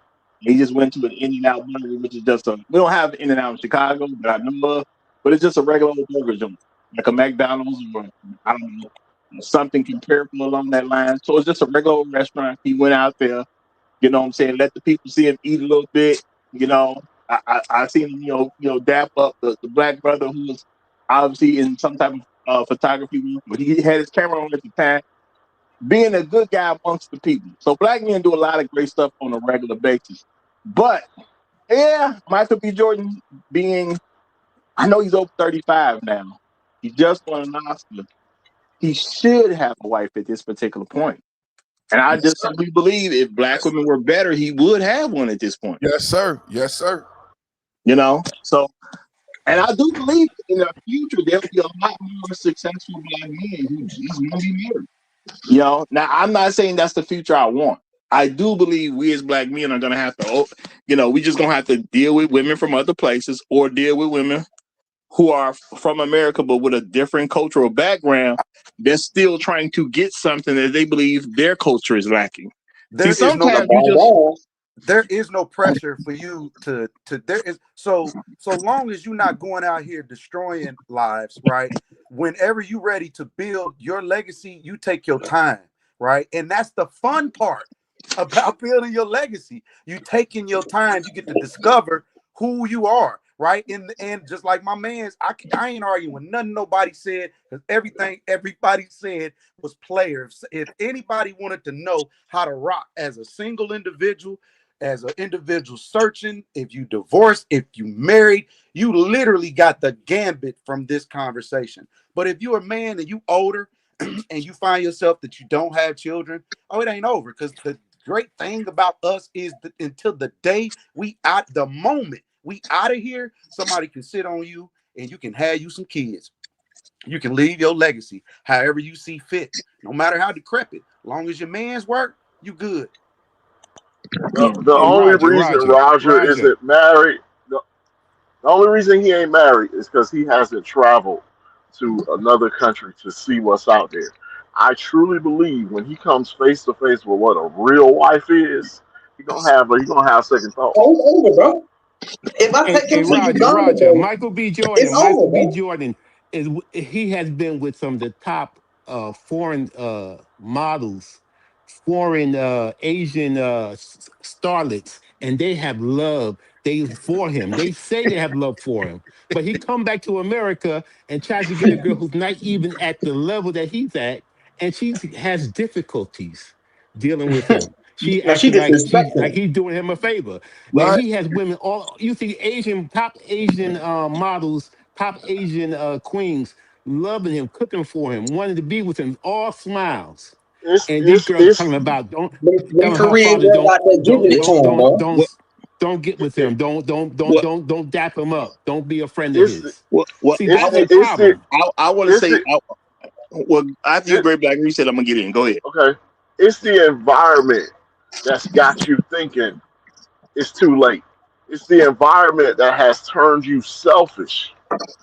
And I don't mean that. I don't mean that like in a negative way. I mean that has you thinking, "Hey, everything is for me now, and I'm not thinking about my legacy anymore."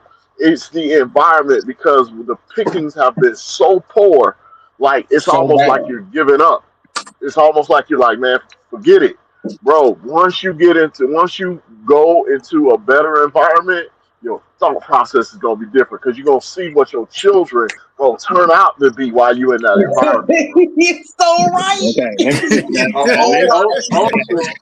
also, also, you're probably better situated to actually, at this stage of your life, you're probably better situated to actually be a more effective father than you would have been, 15 years or so ago. Because while it is good to have children when you're young, you also have all the lessons that have yet to be learned. You still That's have right. all the inefficiencies in the way you think, in the way you behave. And so while you cannot necessarily run as much with your son or whatever than you would if you're 15 years younger, there's so many other things you could much more aptly prepare your son to do today than you would have been when you were much younger. Yeah, Roger gonna go to Brazil and have that same experience that usual business had. The sun gonna come up on her face.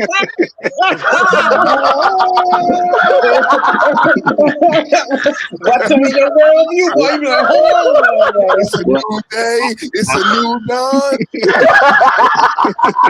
Well, I will say this. I will say this. That's very possibly true. If I go play in another sandbox, you know what I'm saying? But it's possible that my feelings could change. But mine is really just about age. And you get older and there's just certain stuff you just don't want to do anymore. So it's just an age thing for me. So and if I felt like I was missing out on something, then yeah, maybe I would be trying to do it more. But I'm gonna say, yeah, realistically speaking, yeah, because I did grow up in an environment and I do understand we got all these good wives over here, but the vast majority of women ain't even worth being one. Yeah, it's like you don't want to even try as much. So I'm not gonna say there's nothing to that.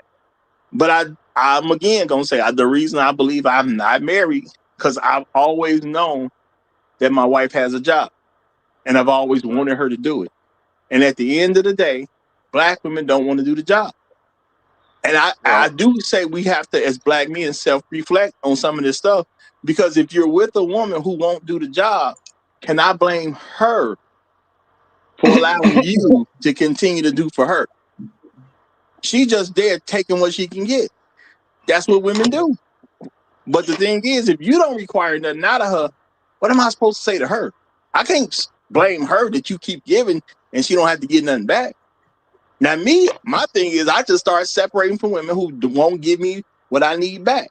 I ain't saying they ain't trying to give me nothing, but sometimes you give somebody something they don't want. The women I've gotten to, what I've dealt with, I'm not. Go ahead. That's a cope. That's a cope. That's a short-term success, long-term failure. You know, you allow their negativity to negatively impact you and your future.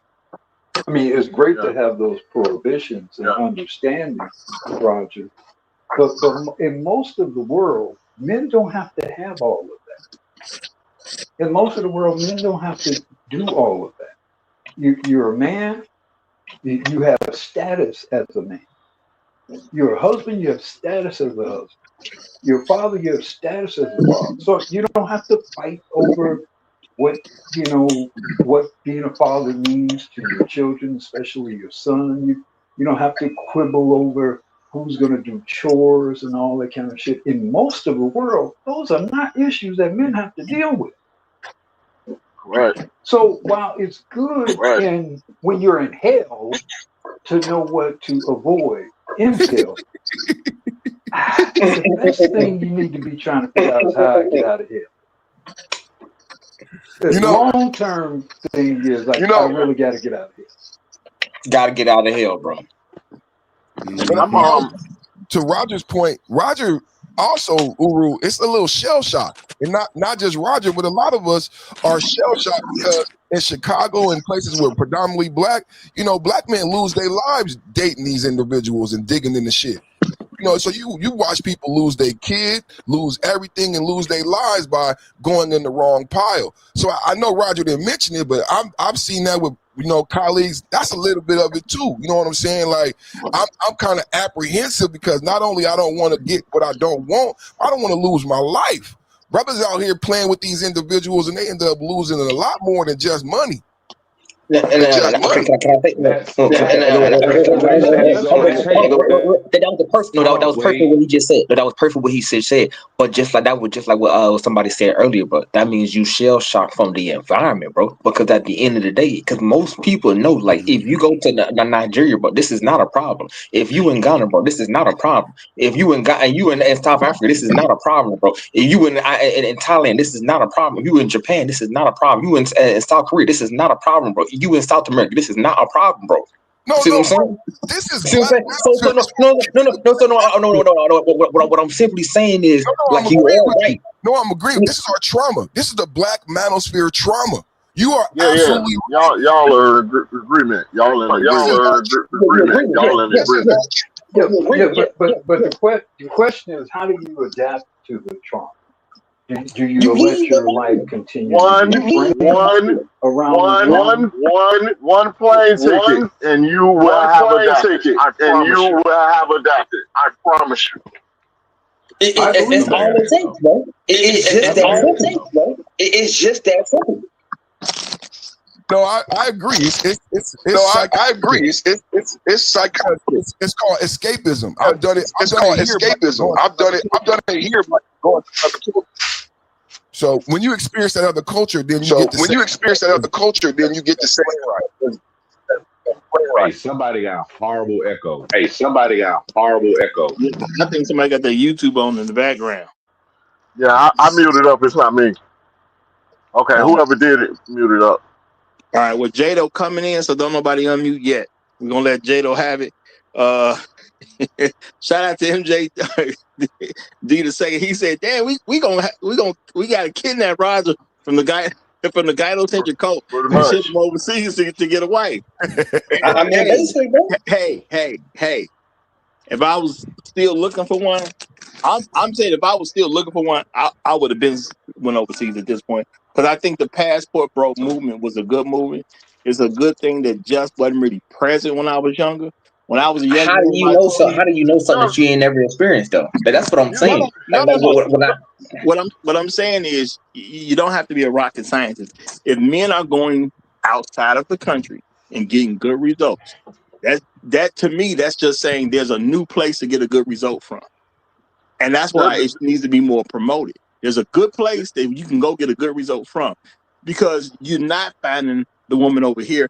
And I do think a lot of the problem is because we don't make women do any type of job evaluation. We would see that there was a problem a lot sooner if we actually required women to do stuff, and then we could look at their job performance. That will push a man to go overseas, I personally will believe. push a man to go overseas. I personally believe. Now, who was that? That just unmuted that? I Now, Well, clearly who was just that heard that myself. just Who was that? unmuted that? I clearly just heard myself. Who was that? maybe it's me. I don't know. Okay, yeah, that might be you, Is it Black me? Hole, but say what you want to say. Okay, yeah, Then that might be you, Black after Hole, you but say say what you it, want to say. Then I'm gonna read the super after chat you and say give it to it, J Dog. I'm gonna read the super chat and give it to Jay though.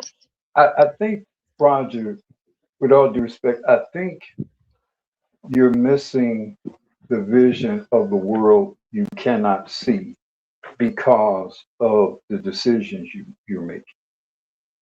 In your own stubbornness, you are denying yourself enchantment that you don't even know is possible, motivation that you don't even know is possible. You cannot see it and you cannot know it in this environment. And then you go somewhere else and you smell some different things and eat some different foods and see the most beautiful, naturally beautiful women, and your perspective is totally different after that experience. But nobody can tell you that. It's like taking the red pill. Nobody can tell you that. You can really only experience it. And you it's have the to baby with ice choose cream. to It's the experience it baby with ice yourself. cream. Okay, let's let Jado get in here. Well, oh my bad. Let me read the super chat. Then you, Jado. Shout out to There I Said It. He says MBJ has been politicking, dating American black women, but clearly, now I guess you mean Oscar winning Mike can choose better. Lori H is lovely, but raised by Marjorie. Oh, Lori, he's talking about Lori Harvey. Okay, it's lovely, but raised by Marjorie. That's what he's talking about. And I will also say, when it's all said and done, Mike will probably choose he probably will choose a woman from overseas at the end of the day. And I'm just gonna say to me, he kind of proves how sad Black America is, because he's been so young and already so famous and already so rich.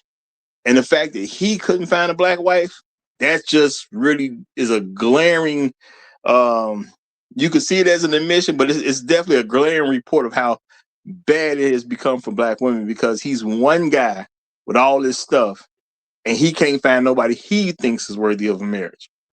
And most men ain't looking for a bunch of tangible stuff. We're really looking for a bunch of intangible stuff for the most part. You know what I'm saying? You really don't hear men asking women to have tangible things. Now, I think that's also going to change in the future because of how women are. And unfortunately, I do think because we have not looked at stuff about this job. Like if we were taught to look at women with like a job requirement, I think the passport bro movement would have started way earlier than what it did. That's what I personally believe. And yeah, I will say if I was in my 20s, yeah, I probably have already been over there doing that. You know what I'm saying? If I was still, especially 25 or less, I would have been did all that. You know what I'm saying? I just got a different way of thinking at this point where the marriage ain't the thing for me no more. It was at a point, and I just didn't find somebody worthy of doing it with. At this point, it just ain't my biggest concern no more. I just want to say one thing. I just want to say that as the resident, like passport, bro, guy who kind of champion this thing. Like I do understand what Roger mean, because like when you in this environment, bro, this environment will take it will take the faith out of you, bro. I'm not gonna lie to you.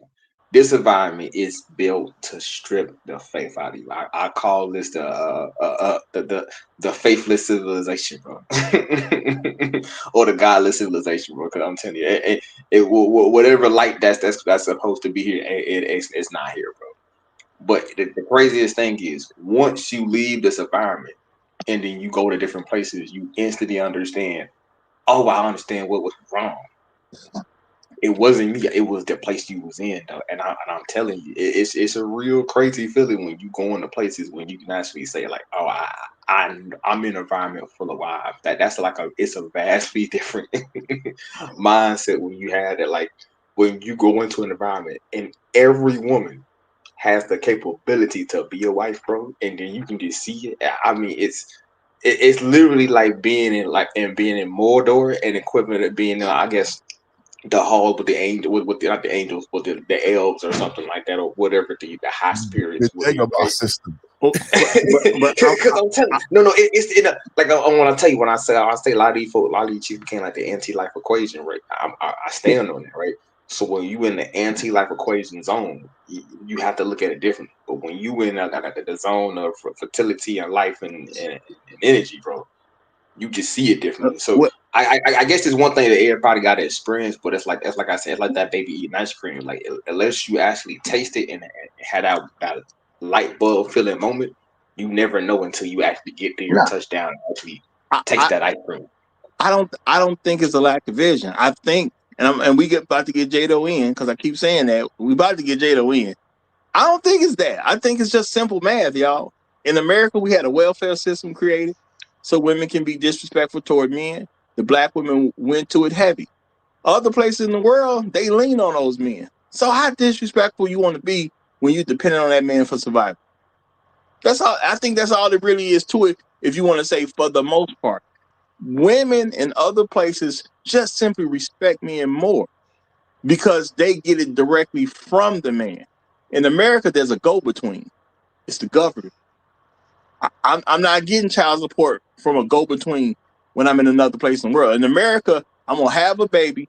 I'm gonna get a check cut from the government. I don't need that man. They're gonna take money from him. Yes, they're gonna give it to me, but that man is unimportant. I got to go between. The government gonna send me the check regardless. I'm gonna get my Medicaid regardless. I'm gonna give me a place to live regardless. There's a go between here that just ain't in other places around the world. So they actually respect the man because the man is giving it to them directly. Now I'm not saying they couldn't quote unquote technically survive without a man doing certain things for them, but they accept a lot easier that I prefer a man to do it for me. In America, we're having a place where women want it done, but they still want somebody else to do it for them. And we're just now going to get to a place where you have a vast majority of a female population who's going to be looking for stuff in old age, and ain't no man willing to give it to them. So we're just going to go through the experience as a country where a bunch of women don't have a man, and a lot of them won't have any children. And now we're going to see what the government has to do to make that problem go away. Because the problem is going to be there, and we're going to be faced with it. And real quick, shout out to Floyd Thompson. He says, and I appreciate the 57-cent trip Philly tax.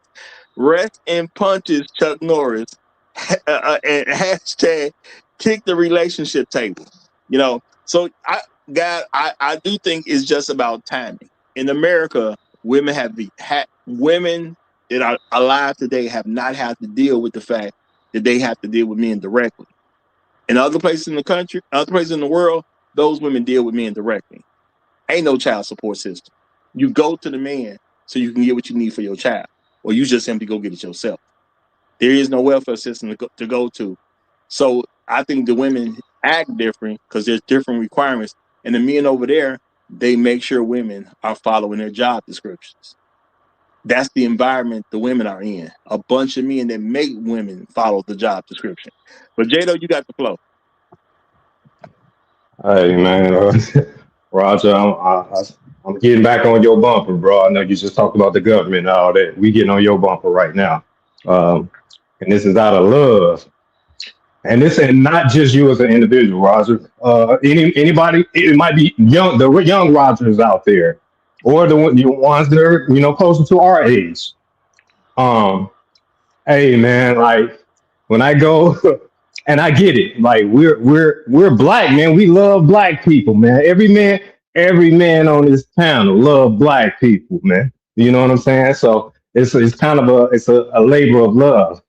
And but when I go overseas, man, and I see like a 60, 70, sometimes 80-year-old white man out there having children, you know what I'm saying? Getting married and having children and living their lives, man, it inspires me. And also, I come from I had a failed marriage. You know what I'm saying? I have three daughters and a grandson. I still got a little. I still have a glimmer of hope for myself to get to remarry and have the son and raise him from the time he's an infant all the way to adulthood. You know what I'm saying? So all I'm saying is keep hope alive for all the brothers out, all ages of brothers out there. And it just inspires me again. I see we got this thing where we're kind of trapped in this matrix here, and even our math is off sometimes, man. Even what as far as our age level and stuff, and what we can do and what time frame and stuff like that. So I just hopefully I can inspire the young Rogers out there. Hopefully Roger right here. You know, you're a smart brother. You're a good brother. Get out there, man. Get away from. Just get out there. You ain't even got to say I'm gonna go find a wife. Just get out for a second. See what it's all about, man. I'll end right there. Hey man, that plane ticket to Colombia, but ain't nothing but $300, bro. Hey man, it's $300, bro. It's $300. So I'm just throw it out there. It's $300. Yo, Tato, just because you said it's gonna happen, brother. I want to say blessed for your admiration. It's gonna happen for you, brother. It's just that easy. Just because you say it and believe it, it's just that easy. I see that for you. Yeah, Good luck now. and I believe it's gonna happen for you too. I just also believe Roger don't want to go through the trouble at this point. Hey, Roger has no issue with thinking he right. can't do it or anything like that. No, Roger views himself in a very, no, very good way. Now, I'm not saying this just because of something you said. I'm just saying from no. I'm just saying, Roger, you ain't even looking. You ain't gotta look at it that way. Just get out. Just go. Go. We gonna get you out of here. You ain't gotta. I ain't looking for a wife or having this family. Just get out. You just get out. But I just really want him to be out there and actually be chilling with the people that I'm chilling with, and to see the environment through my eyes. Though, see that's the thing. See, he see it through his eyes, but I really want him to see it through my eyes, bro. Just go to the Black Rodeo. Just go to the Texas Rodeo. Get out of Chicago. Oh God! Roger, Chicago, you'll be in a position where someone will present to you an ultimatum. Like you are in a place where you are not getting that happen to you every day. When I'm with my women, when I'm with my woman, women approach me. You know what I'm saying? You got to get in the air. You're not in the right area. It's hard to believe that you're single. You know what I'm saying? So if you went to just the right place in America, you would be getting tapped on your shoulder every other day when you be at the supermarket. I am not saying I wouldn't have got married. I think I made a personal choice to be so invested in trying to get one of these women that we refer to as black women. I thought they needed me, and I thought they actually wanted better. I just got to an age that I realized they didn't actually want better. That's all. Now it's just you look at stuff statistically different. You know, some of the choices are made for you. Right, fellas, wait. Let Roger die on that hill by himself. Y'all quit wasting y'all time. Let Roger die We on will that not. hill We by will not. himself.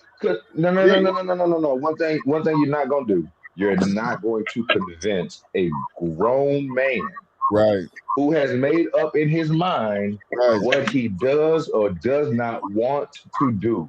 I don't care how much praying, I don't care how much fasting, I don't care how much convincing you think you're gonna do. Roger has made up his mind. Let him stay on that hill. Oh, No, no. We don't have to convince him. We just got to get him on the plane.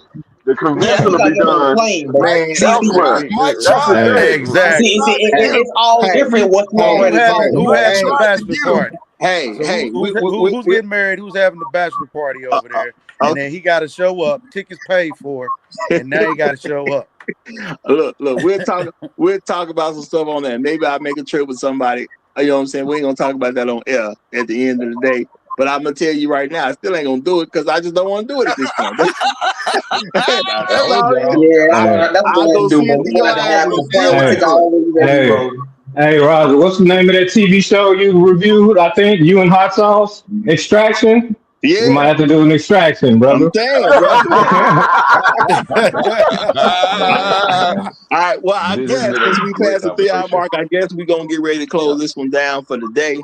But I'm going to say though, honestly, regardless of what woman you deal with in any part of the world, if she won't do her job, she ain't for you.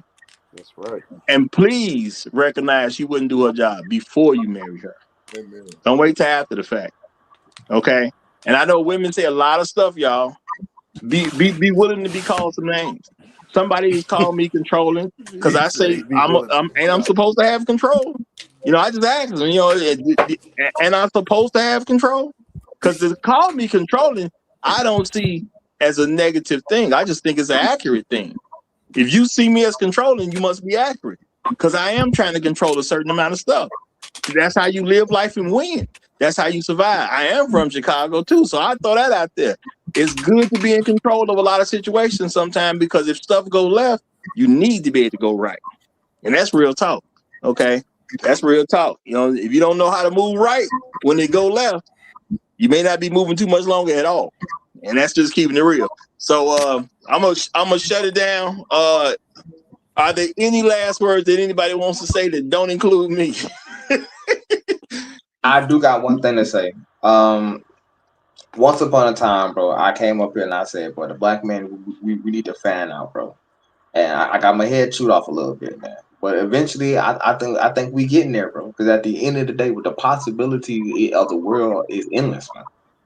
We must do is be able to willingly be go out there and get it. There's no better time to quote unquote be a black man in America to achieve these abilities. So why not, as they say, strike with an iron is hot. Yeah. Can I say something after you Go ahead. Go ahead. Well, let me say this real quick. Shout out to Good Nightstand. job. Nightstand says, yes, just like you guys have made up your minds in regard to women outside of this country. Nightstand, don't get it twisted. There is nothing that I'm saying that's saying they're wrong about getting better women from overseas. Statistically speaking, there's no way in the world that I'm going to argue women from overseas aren't better than the women here. There's no way for me to make that as because I'm still an intelligent man. My thing is, I wish the passport idea just would have happened when I was younger, when I felt like doing it. That's all that is. So don't get it twisted now. If somebody would have told me about this when I was 18, 19, 20, I would have been planning to do it at 21, 22, 23. I just don't feel like going through the trouble at this point. That's all it really is. So let's not get that That's all twisted. it really is. So let's not get that twisted. But with all due respect, you know, like Chef said, your choices are your own. But I would ask you to ponder what message you're communicating with that position, not just to yourself, but to other men your age.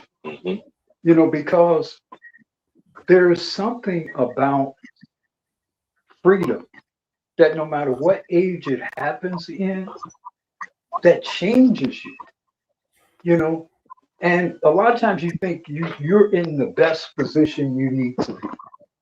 A lot of times we think that I'm comfortable, et cetera, whatever, and you have a different experience, and the whole world of possibilities open up to you. And don't necessarily mean you go marry a woman or something like that, but just even your perspective about what you think you should be doing with your life, where you should be going, who you should be dealing with, changes. So it is not just about whether you need to go get some other woman. It's about challenging yourself to awaken some things within yourself that you may not even necessarily know are there. Okay. So may I say something quickly? Yeah, and we'll talk about some more of this off air, y'all. I'm, So yeah, I I'm gonna say appreciate you, coach. I'm gonna make a quick statement after he gets done. It's gonna be real quick. All right. So even though winter has arrived for Roger, doesn't mean it has to be arrived for the rest of you niggas. Awaken your cockmaster.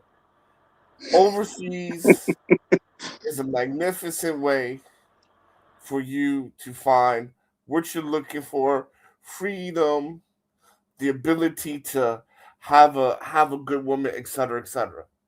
And at the end of the day, gentlemen, I'm telling you this because I've seen it with my own eyes.